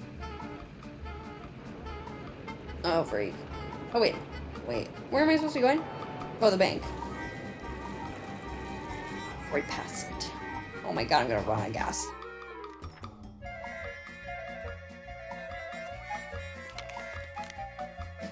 Hello again. What's your opinion of Richard Topham? Interesting gentleman who's in an interesting line of work. Does he do business here? Yes, he does. Yes, he does. Jane thinks he's a crackpot. He makes a living doing whatever it is he does, so obviously someone thinks he's the real deal. I think I found the key to Josiah's safe deposit box. Really? I have it right here. It is from this bank. May I see if it opens the box? It takes 2 keys to open a safe deposit box, the owner's key and my key. And in this case, I'm under no obligation to open it for you. Oh, but However, were you to do me a small favor... Such as? I hired a seamstress to make a dress for my wife's birthday next week. Unfortunately, the seamstress and I had a falling out, and now I need to find someone to finish the dress. Maybe I could find somebody. How much are you willing to pay them? Oh, the fact of the matter is, the dressmaker quit because I couldn't pay her. I misled you before. Business is not fine. This bank is on the brink of ruin. Oh, I'm sorry to hear that, Mr. Archer. I wanted to get my wife something nice because, well, it might be the last nice thing she gets for a long, long time. Now, Emily once mentioned that Jane used to be a dressmaker. Say no more. Just give me the dress and I'll take care of it. I have it right here. The seamstress said that all the pieces have been cut out and basted together. All that's needed is a sewing machine. When it's finished, bring it back and I'll let you try that key in Josiah's safe deposit box. I guess I'll be going. Come back anytime.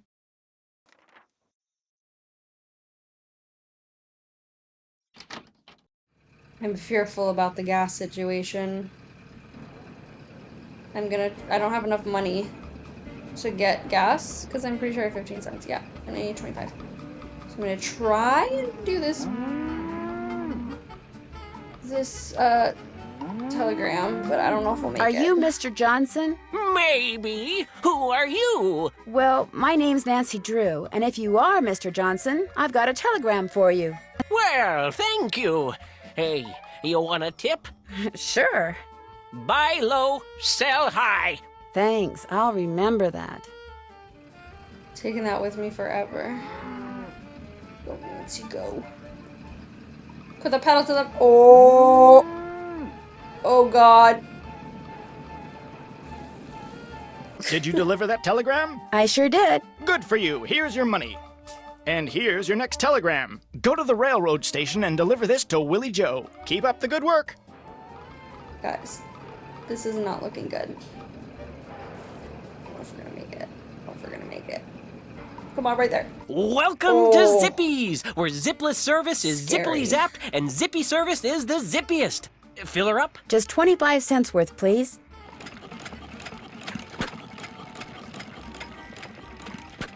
That'll be 25 cents. Here you go. Drive zippily. Okay, I'm just gonna go deliver this telegram, and then next time we have to go to Jim Archer. I'll get my tripod ones. Hi, I'm supposed to deliver this telegram to Willie Joe. Is that you? No, I'm Willie Joe's Uncle John. I see that she gets it, though. She? She, with a capital S. Well, bye. Well, bye.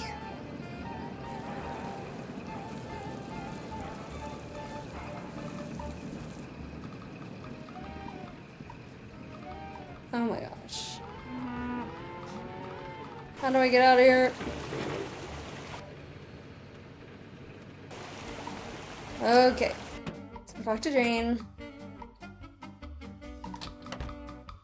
What's cooking? Since you used to be a dressmaker, do you think you could help me sew something? Me? Sew? No, I can't. Sewing takes practice, and I haven't sewed a stitch in years. Whatever it is, believe me, I'd wreck it. Then how about giving me some pointers? No can do. Sorry. Well, I'll talk to you later. Alrighty-dighty. Seems strange. Hi, Nancy. I'll be back in a little bit. Thanks again, Nancy. Sorry, I thought I had to talk to her first. Spin, spin, spin. What could have made this picture move? Would it be all right if I used your sewing machine? Go right ahead, but remember, you're on your own. There's no needle. It's probably in the box with the rest of Mom's sewing stuff. Ask Jane if she knows where it is. Guys, we're just playing cat and mouse.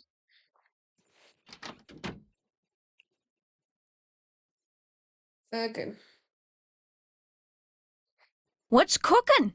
Would you happen to know where the needle for the sewing machine in Emily's room is? I moved all of Gloria's sewing things out of there and put them in a little box. Look, I'm supposed to get the pies we baked before all the hullabaloo this morning ready for the delivery man. They gotta be put in the shipping container just so, or he casts a kitten. This is how he wants 'em organized. Now why don't you go out on the porch and get those pies ready to go while I look for that sewing box? Sounds good. I don't think I wrote this puzzle down. So, we're just gonna have to wing it. I don't think it's super hard. Okay. For each variety of pie, cherry, blueberry, chocolate, the small pie always goes to the left of the large pie. Sandgate, Riverville, Appleton, Skydale, Knoxville, Smithfield. Okay. So what I normally do is I just put all the pies in the colored areas, and then I'll like figure it out from there. Because otherwise my brain doesn't like understand the colors. Chocolate pie. I feel like that would be kind of good. I'm not really a big chocolate person. I do love a pie though. Okay. Alright, so then 2 large cherry. Okay, let's do the ones where we like no. Large and small, large and small. Large and small. Large and small, large and small. 2 same size, 1 large, 1 small. Okay.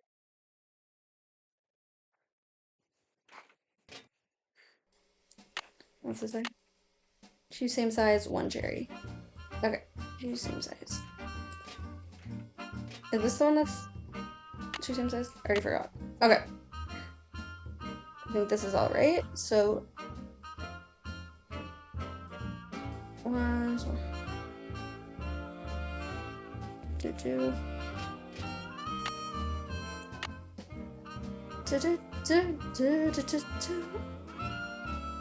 This one's like messing with my brain. Okay. 2 blue. Okay, 2 large blue for Skydale.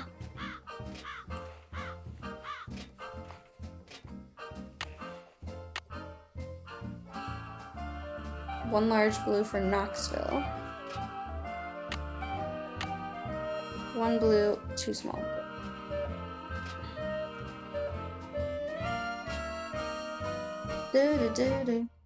Okay, let's do chocolate.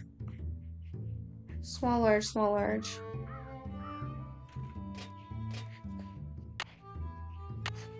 Small, large, small, large. 2 large.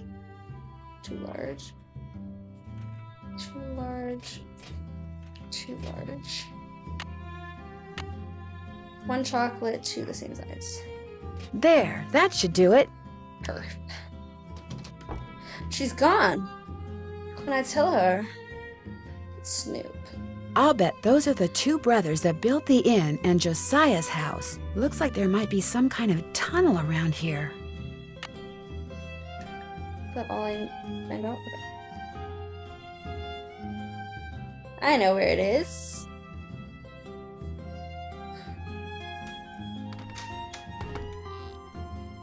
Looks like this lever opens the couch. Although I don't know how I find that out. Is it in Josiah's book?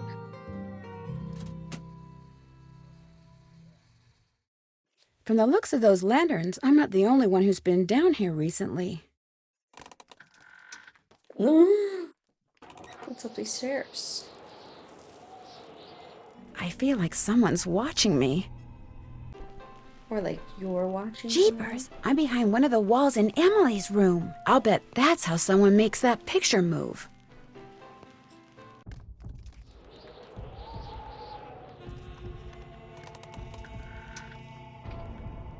I should ask Jane about the photo I found that allowed me to find that staircase that goes behind Emily's room. Okay, well. An old piggy bank. Yes. Swell, Wait for this. $1. This piggy bank looks like it's been here for a long time. Okay.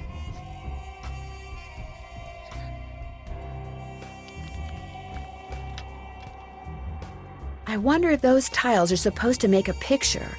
I think you're right, Nancy. I think you're freaking right. How do I turn it? Oh, I have to turn it before. Oh, put that on, put that on. Okay. Creepy's corner.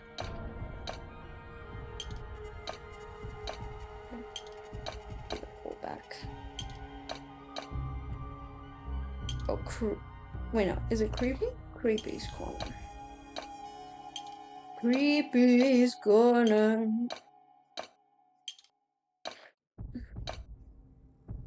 Okay. Moon.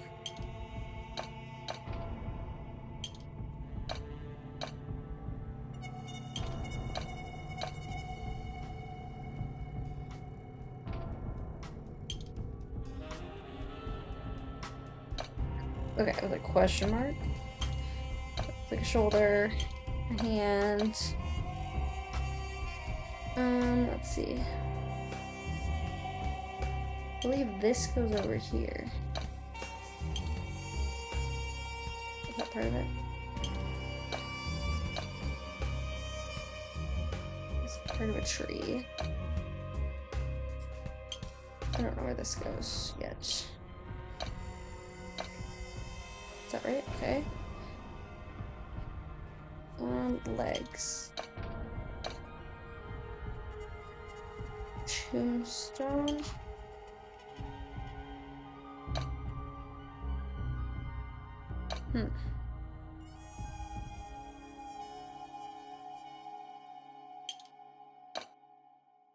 Go there. Maybe it goes like that. It's probably. Oh wait, that kind of looks right. Maybe this goes here.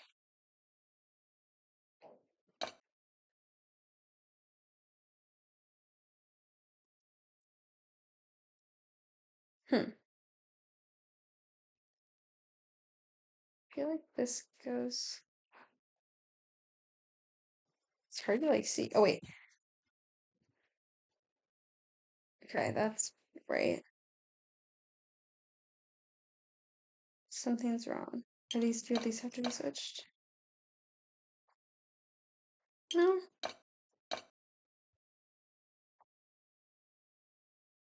Guys, help me out. What's wrong? Maybe these are switched? Why are these so bright? Like, why are these like white? But like this tombstone goes together.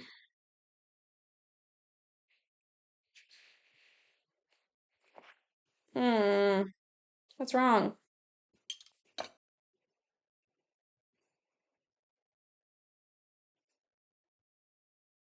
Oh wait, this is a head. Ah. Perf. That symbol reminds me of the one on that trivet that used to belong to Josiah. Okay.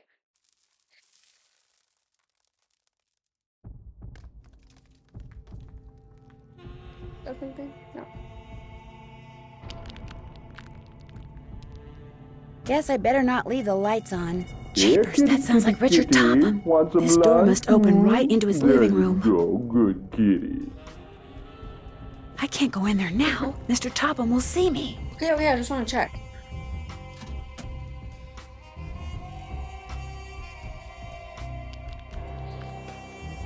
Okay.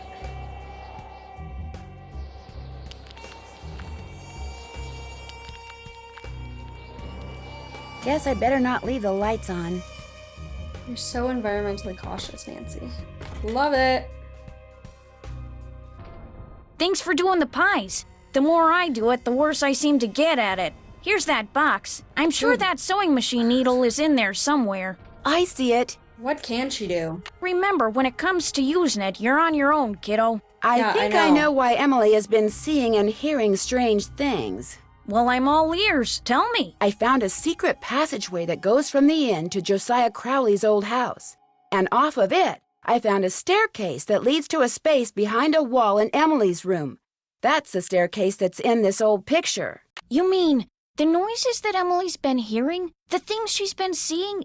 It's because someone's been sneaking around behind the wall in her room? It may even be that someone is trying to scare her on purpose. On purpose? Who would want to do something like that? I was able to open the staircase because I saw the picture I just showed you. And I found that picture on the shelf in your podium. You mean it was right there under my nose?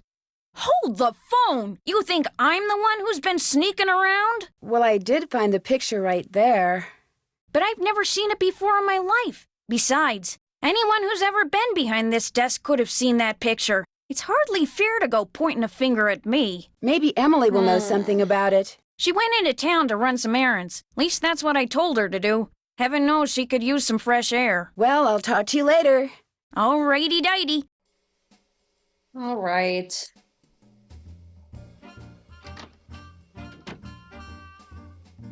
Let's get this. Okay. Yikes, here we go. Okay.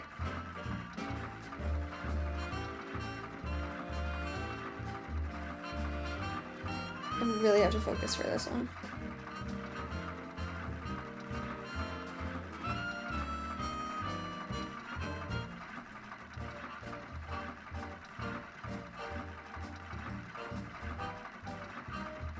What kind of dress is this? Why does it look like this?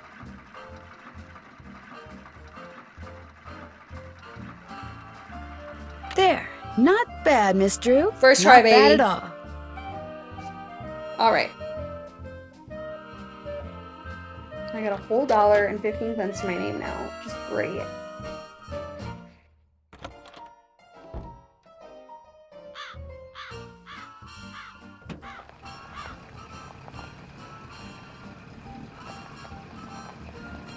Okay, Mr. Jim Archer.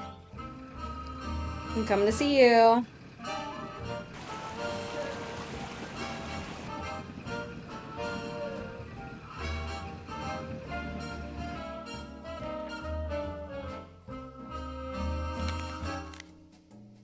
How's the dress coming? All done. This is beautiful. Thank you. Just Now a let's wad of see if that fabric. key you found opens up Josiah's safe deposit box. That was Josiah's key, all right. But that is not Josiah's will. It looks like some kind of journal. Would it be okay if I kept this? If it was money or jewelry or something like that, I'd turn it over to Topham. But a journal? Finders keepers as far as I'm concerned. I'll be at my desk if you need me. It's locked. Naturally. I feel like if it was still money or anything. Anything else I can do for you? I guess I'll be going. Say hi to Carson for me. It's not like he in the will was like in any safe deposit box. As far as I know. Did you deliver that telegram? I sure did. Good for you. Here's your money. And here's your next telegram. Take this to Phil Connor out at Krollmeister Nails. Keep up the good work. Okay. What do I mean if they say I need to talk to Topham about it? I need to get gas again. I'm just scared. Let me just get gas. And then we go to Topham.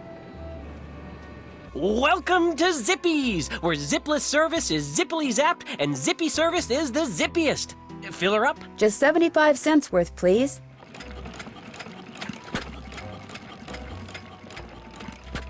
That'll be 75 cents. Here you go. Drive zippily. Man, that's basically what we're paying right now, 75 cents. Also, why can't I just, like, get a full tank? Nancy's, like, against that or what?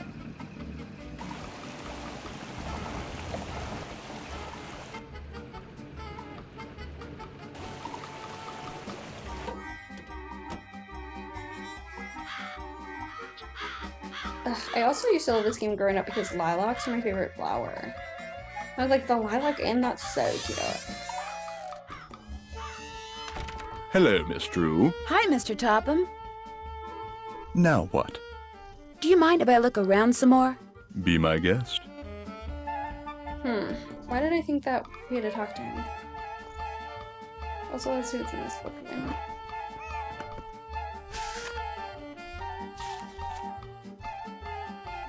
To open journal, decoder is in the rivet, 2 to the right.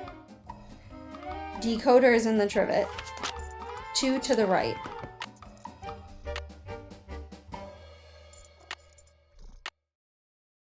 Oh, I remember. I forgot we have something else to do. How do we get out of the house?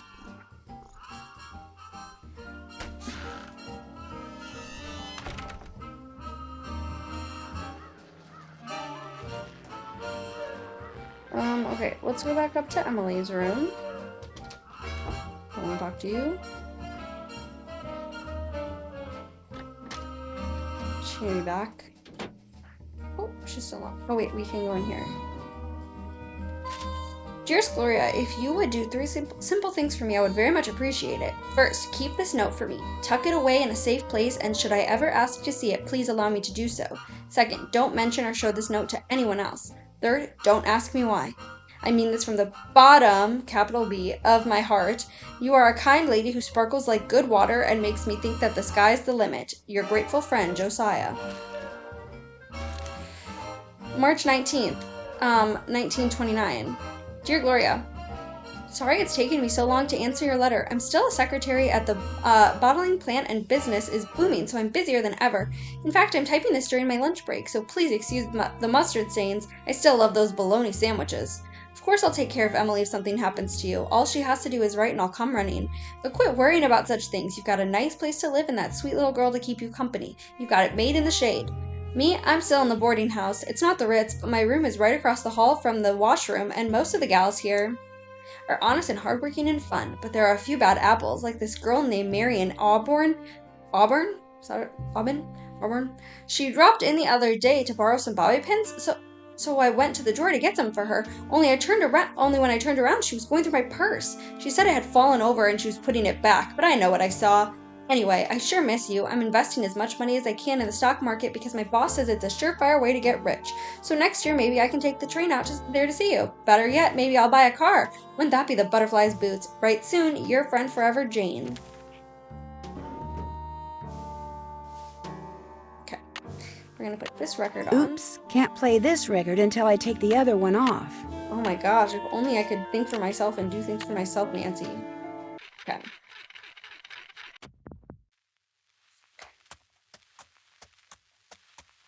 I'll never forget the night it all began, that dark, stormy, fateful night when I decided the time had come to rid the world of the creature. But it would take money to do that, and to get money, I needed to confront my arch-enemy, Nick, who had recently become able to transform himself fittingly into a giant warthog. When his forest hideaway came into view, I dismounted and approached the door on foot so I could take him by surprise.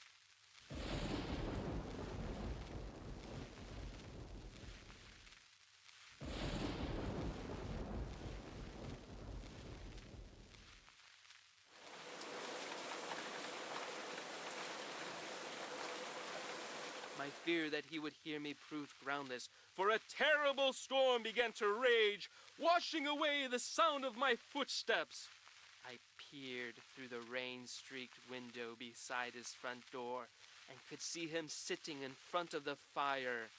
He had returned to human form, but the malicious smile on his face suggested that he was recalling his recent porcine exploits.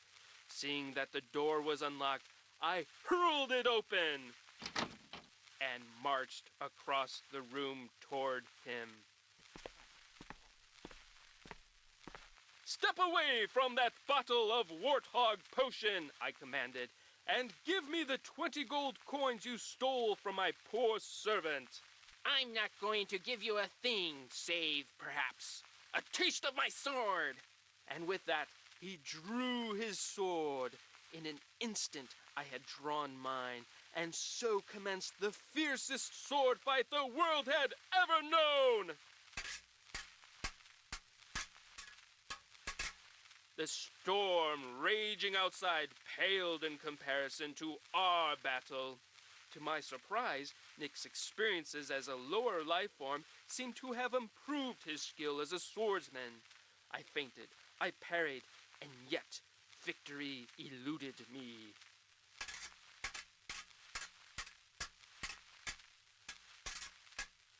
And soon I began to feel my strength ebbing from me. I was tiring rapidly. Summoning every ounce of what little energy remained in my body, I lunged at him one last desperate time. Ouch! Why, you've wounded me. I had managed to wound him on his right arm, just above the elbow.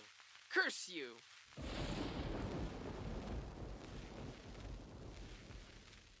His words, punctuated as they were by an untimely clap of thunder, sent a shiver down my spine. "Save your breath," I intoned, "and give me those gold coins." "Here, take your precious coins." He tossed the bag of coins onto a chair, but as I reached for them, he reached for his bottle of potion, and in a matter of seconds, my night had gone from bad to horrible.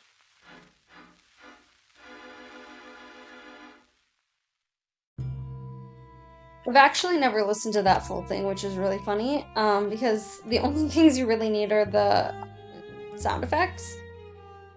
So when you listen to the sound effects, they line up with these pictures, and then they line up with the letter. So in order, it's hoof beats, thunder, thunder, rain, door opens, footsteps, clashing swords, thunder, coins. And if you line those up perfectly, you'll spell out the word Goodfellow. Then you take what you've learned on there and type it in here. So we're going to type in Goodfellow.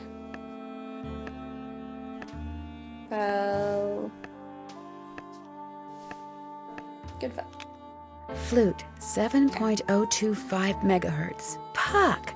That's who Josiah played in A Midsummer Night's Dream. Yes. So, I have to put in these hertz or whatever, and then it says, gave his cue and told him what he was supposed to say in reply. He thought it was a joke, but that's okay. I can trust him. Pyramus, 7.057 megahertz. He was in a foul mood, but I told him his cue and gave him his reply. I told him to write it down, and he did because I could hear his pen scratching on the paper. Thisbe, 7.050 megahertz. It looks like some kind of record of the people Josiah talked to on his ham radio. I gave her her line, then had her say it over and over till she knew it by heart. She knows the cue line too. Don't have to worry about her. Okay. So now that we have the crystal and the frequencies, we're going to go back to the barn. Actually, I'm going to see if Jane has anything to say. What's cooking? Okay, well, perfect. I'll talk to you later. Alrighty-dighty. Her and that mole. Okay, let's go back to the barn.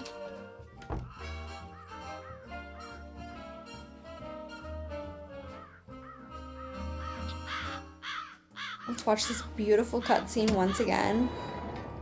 There's no escaping it. Melissa, close your eyes.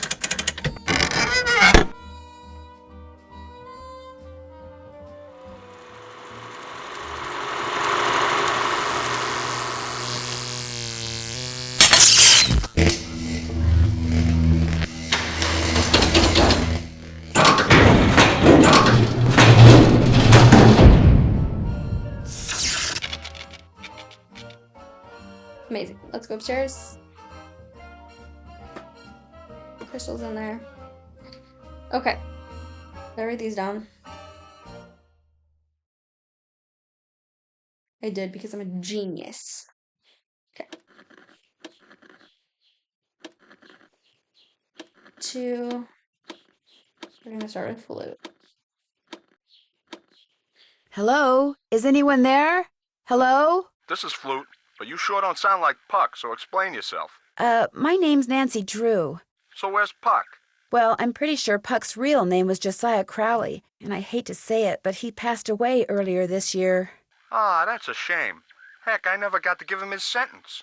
His sentence? Well, see, a while back, Puck dictated a sentence to me and told me that if and when he recited a certain passage from Shakespeare, I was to respond with that sentence. Weird fellow, that Puck. Could you tell me the sentence? Oh, no, Puck made me promise. I can only say the sentence after I hear the passage from Shakespeare. Is the passage from one of his plays? Darned if I know. What if I figured out the passage? Would you tell me the sentence then?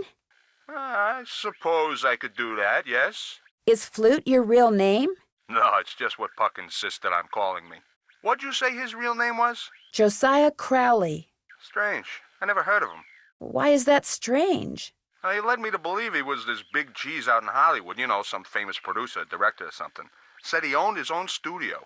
He didn't own a studio, and he certainly didn't live in Hollywood. I'll be darned. So he was just lying to me. Well, that's all right. I may have told him a fib or 3 over the years myself. Like the time I told him I was a scratch golfer. I don't even know what that means. In any case, you tell me the passage, I'll tell you the sentence. Until then, over and out. We have to call all of them first. So let's call Pyramus.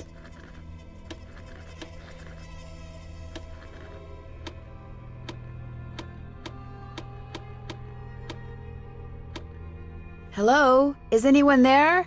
Hello? This is Pyramus. Who are you? My name's Nancy Drew. Does somebody named Puck usually call you on this frequency?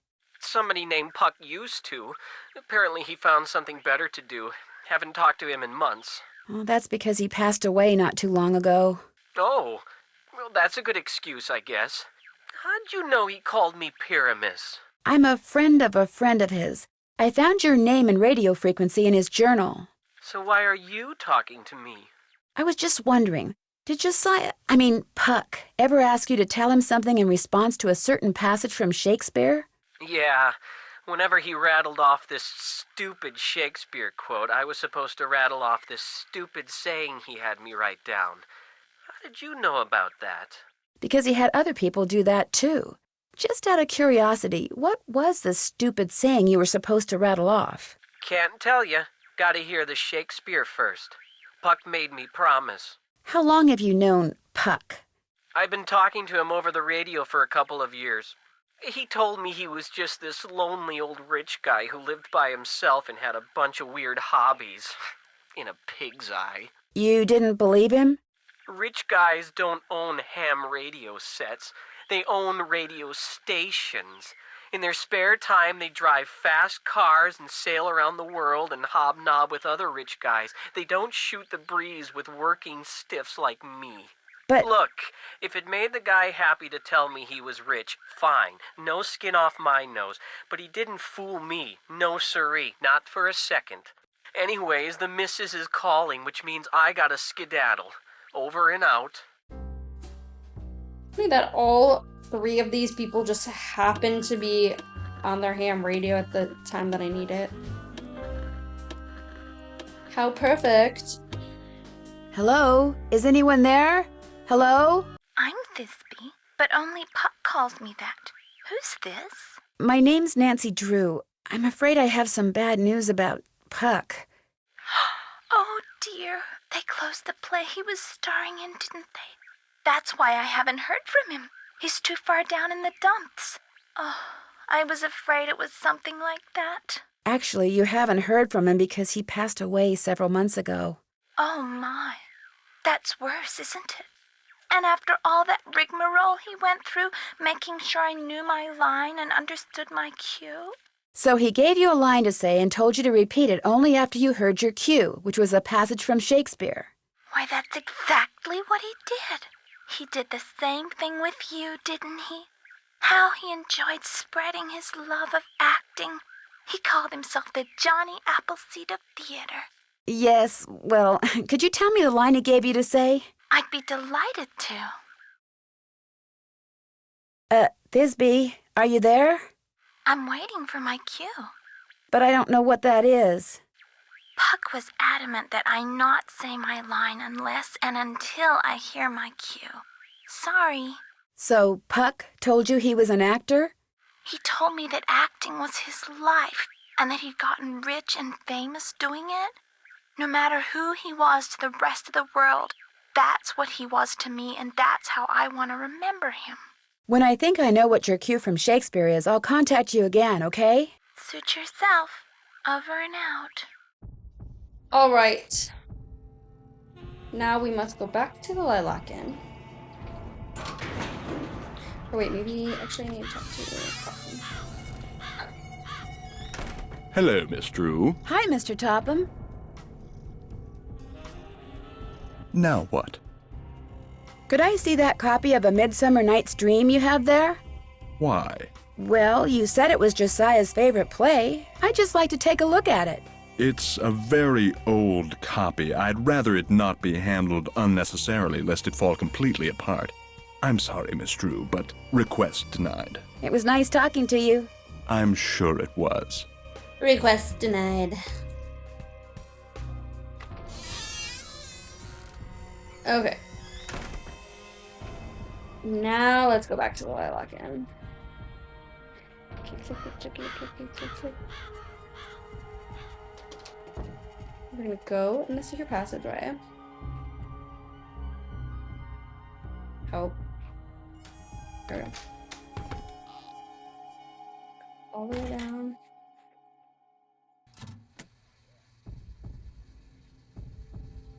We're gonna go to the other I feel like someone's watching me.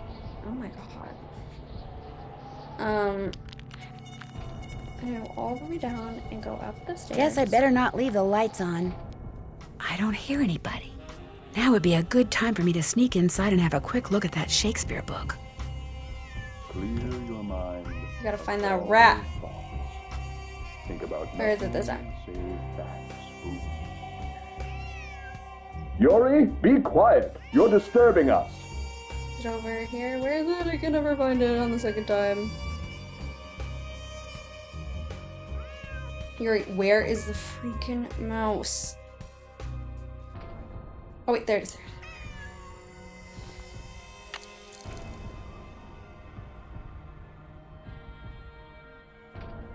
Okay. Yuri, be quiet. What's wrong with you? Oh my gosh, yeah. What is wrong with you? Mrs. Jackman. I don't think we can look at anything else. Josiah must have circled these quotes, but why? Thou speakest aright. I am that merry wanderer of the night. Something tells me I better write down all the stuff that's circled here in my journal. Shall we their fond pageant see? Lord, what fools these mortals be! If we shadows have offended, think but this, and all is mended, that you have but slumbered here while these visions did appear.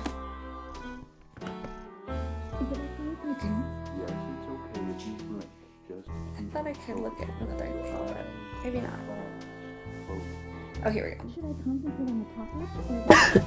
Oh, Nancy Drew, you gotta catch that. Meet with Jay Archer at 9:30 a.m. about money. That's today. Oh, he's handsomer than I always pictured him. I always pictured him as this, like, kind of funky old man. Alright, let's get out of here. Okay. And now we need to go. Why do I get the feeling someone's following me? Oh my god, Nancy, Guess I better stop not saying leave the that. lights on. We're gonna go back to the barn.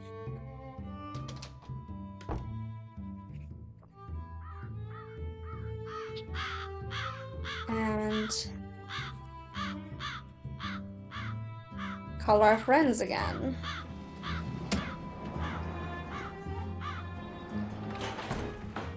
one more time.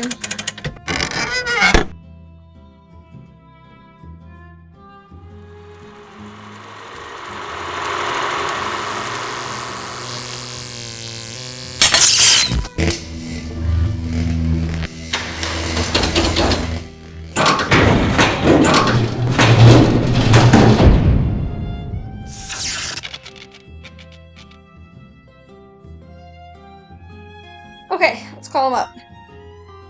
Okay, glute. It's 2. Is anyone out there? Hello? Can anyone hear me? Flute here. That you, Nancy Drew? Yes, it's me, and I think I know the Shakespeare passage that Puck wanted you to listen for. Let's hear it. Shall we their fond pageant see? Lord, what fools these mortals be! That's it. Here, let me check my logbook for the response. Now I'm supposed to say, leave by road when the owner is in, because then there will be thieves about. Leave by road when the owner is in, because then there will be thieves about? Those were Puck's exact words. Well, hope I've been of some help. Over and out. Okay. Now we need Pyramus. 5, 7. Thisbe, are you there? Hello? Thisbe first. This is Thisbe. Are you the young lady I talked to before? Yes, I'm pretty sure I know the cue now. I'm listening. If we shadows have offended, think but this and all is mended, that you have but slumbered here while these visions did appear. The authorities are alert for bad water, so do not go this way. The authorities are alert for bad water, so do not go this way. That's what I was to say, although my delivery was much better when Puck was coaching me. And now, as Puck was fond of saying, I bid you adieu. Over and out. Okay, last one.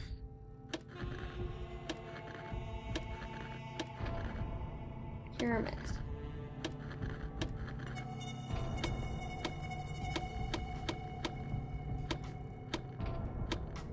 Hello? Is anyone there? Hello? This is Pyramus. Is this whoever it was before? Yes, Nancy Drew. And I think I know the Shakespeare quote Puck used to rattle off when he wanted you to say that stupid saying. Think so?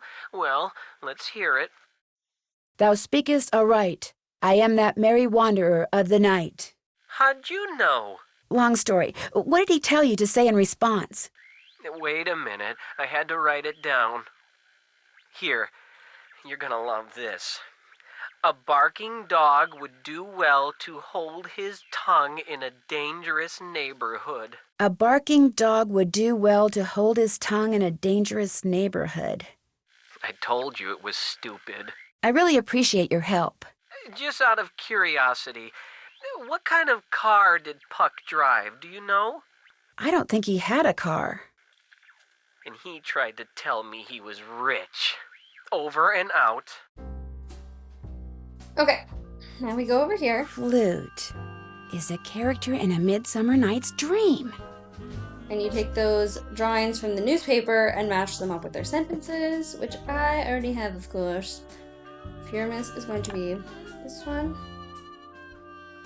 and this one. Flute is going to be this one, and this one. Thisbe. And we learn bottom is Gloria, which was written in that note next to the hat in the drawer beneath Emily. So hers is going to be this one, and this one. And now, I think this is the final puzzle. Your goal is to reach the end of the path and to land exactly on the last spot of the board. No going over. Each card can only be used once. You do not need to use all of the cards. To take a shortcut, you must be on the spot with a picture on it, and use the same picture to take the pathway. Good luck! I think there are multiple solutions to this puzzle, but this is the one that I wrote down because sometimes it can be a little tricky.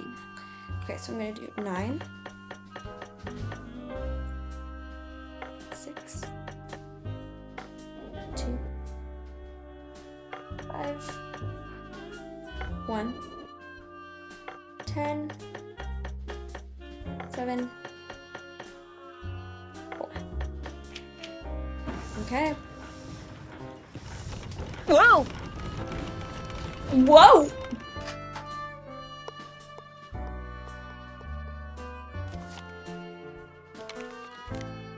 Take this to Tiny Town, and for oodles of fun, use it there to hit a hole-in-one. A golf ball, no doubt meant to be used on that golf course of Josiah's. All right.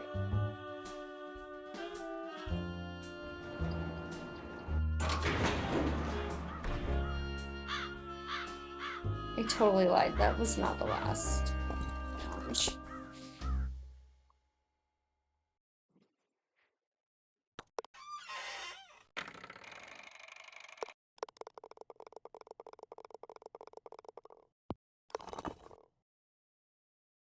Another safe deposit box key?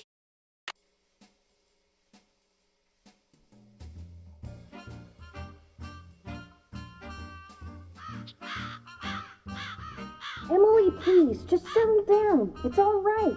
It's not all right. Stop lying. Something's wrong with me. You've got to go talk to Emily. She's in a bad way. Did you tell her about the secret passageway I found? I never got the chance. Please, go talk to her. She won't listen to me. I'm no help at all. You're telling me.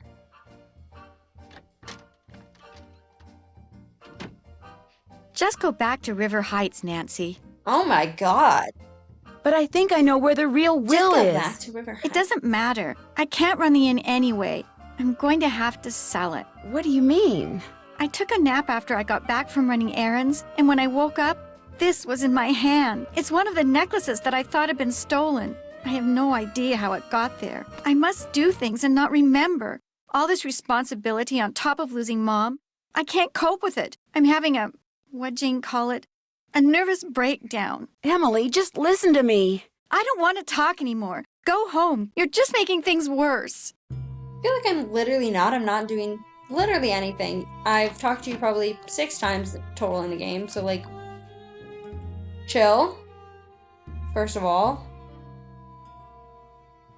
Did you talk to her? Do you see what I mean? No wonder I never saw or heard anything. It was all in her mind. I'm not so sure, Miss Willoughby. What's more, I think I've found something that'll solve all her problems. I'll talk to you later. Let's go talk to Jim Archer.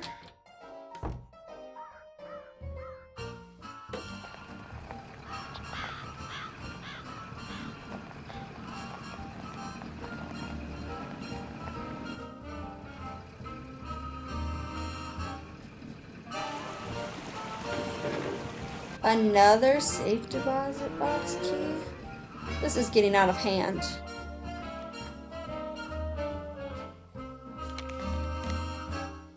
I'm glad you stopped by. I need to clear the air about something. I lied before, not just when I said the bank was doing fine when it's really not, but when I said that wasn't my car you saw parked outside the inn today. I parked it there because I didn't want anyone to know that I was at Richard Topham's begging him for money. This bank is in truly dire financial straits, and if anyone finds out... Mr. Archer, I already knew you were at Richard Topham's today. I saw your name in his calendar. Oh, so what can I do for you? I found another safe deposit box key that belonged to Josiah. Impossible. Josiah only had one box, and you've already opened it. Can you tell me whose key this is? It is one of ours. Where did you get it? I won it playing golf at Josiah's with a special ball. I had to ace one of the holes. Why does that sound familiar? I know why. That's what Clara always called me, her ace in the hole. That's who this key belongs to, Clara Pickford. So, Clara Pickford was really Josiah Crowley in disguise. Apparently, he loved playing tricks like that on people and hiding things right under their noses. My last will and testament, Josiah M. Crowley. I wonder what this is. Gloria Dowd, now Crandall, and Jane Willoughby, circa 1912. Jane Willoughby? That doesn't look the least bit like Jane Willoughby. No, it certainly doesn't. I I'd better get back to the Lilac Inn and have a talk with her right now. Why would he have that picture in his safe deposit box? Move out of the way, would you please? I'm kind of in a hurry. You're not going anywhere until you tell me who you really are. What are you talking about? I just saw a picture of Jane Willoughby, the real Jane Willoughby. It's been swell knowing you, sister.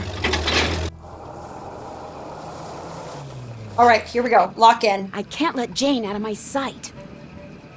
Okay, I already let her out of my sight.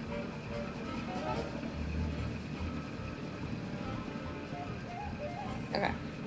I think the key to this one is you have to, like, have her in your... Well, no, I don't... I think you have to just follow her around town. There's a different one in White Wolf of Icicle Creek where it's, like, the same, like, challenge. But I have to just keep him on this... I just have to keep them on the screen. Sorry. I'll bet she's heading for the state line. I know. Okay. I'll take a shortcut and head her off. So basically... This one, yeah, I have to... Oh! Okay. Different kind of ending.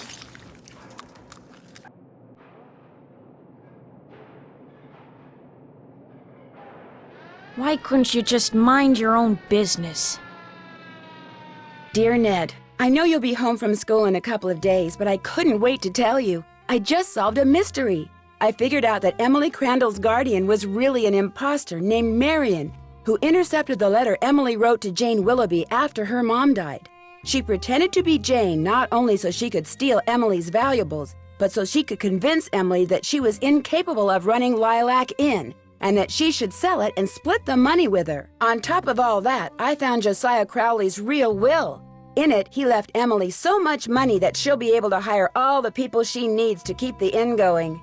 He left Jim Archer a ton of money too, which means he won't have to close his bank. And from now on, he'll be able to buy his wife a new dress anytime he wants. As for Richard Topham, Josiah left him nothing. Although Topham still refuses to admit that he forged the first will and insists that he's going to contest the will I found. Dad says it's highly doubtful he'll succeed, and that he'd be better off sticking to spoon tricks. Anyway, when you get home, I'll give you all the details over a nice big piece of slightly damaged cherry pie.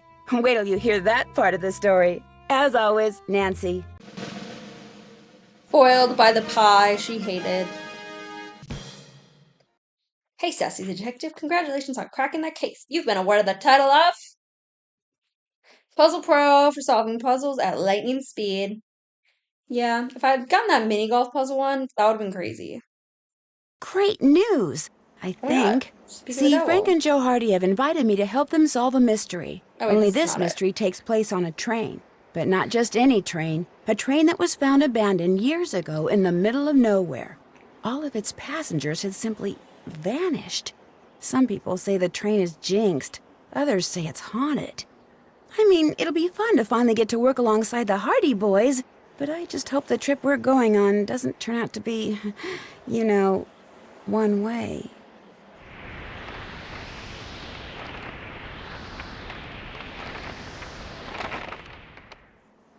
And guessed. I thought it was Secret of Shadow Ranch, but obviously not.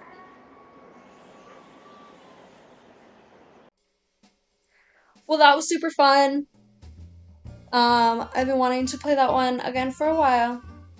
I'm glad I had all the notes because then we just flew through that. Like, that was so quick.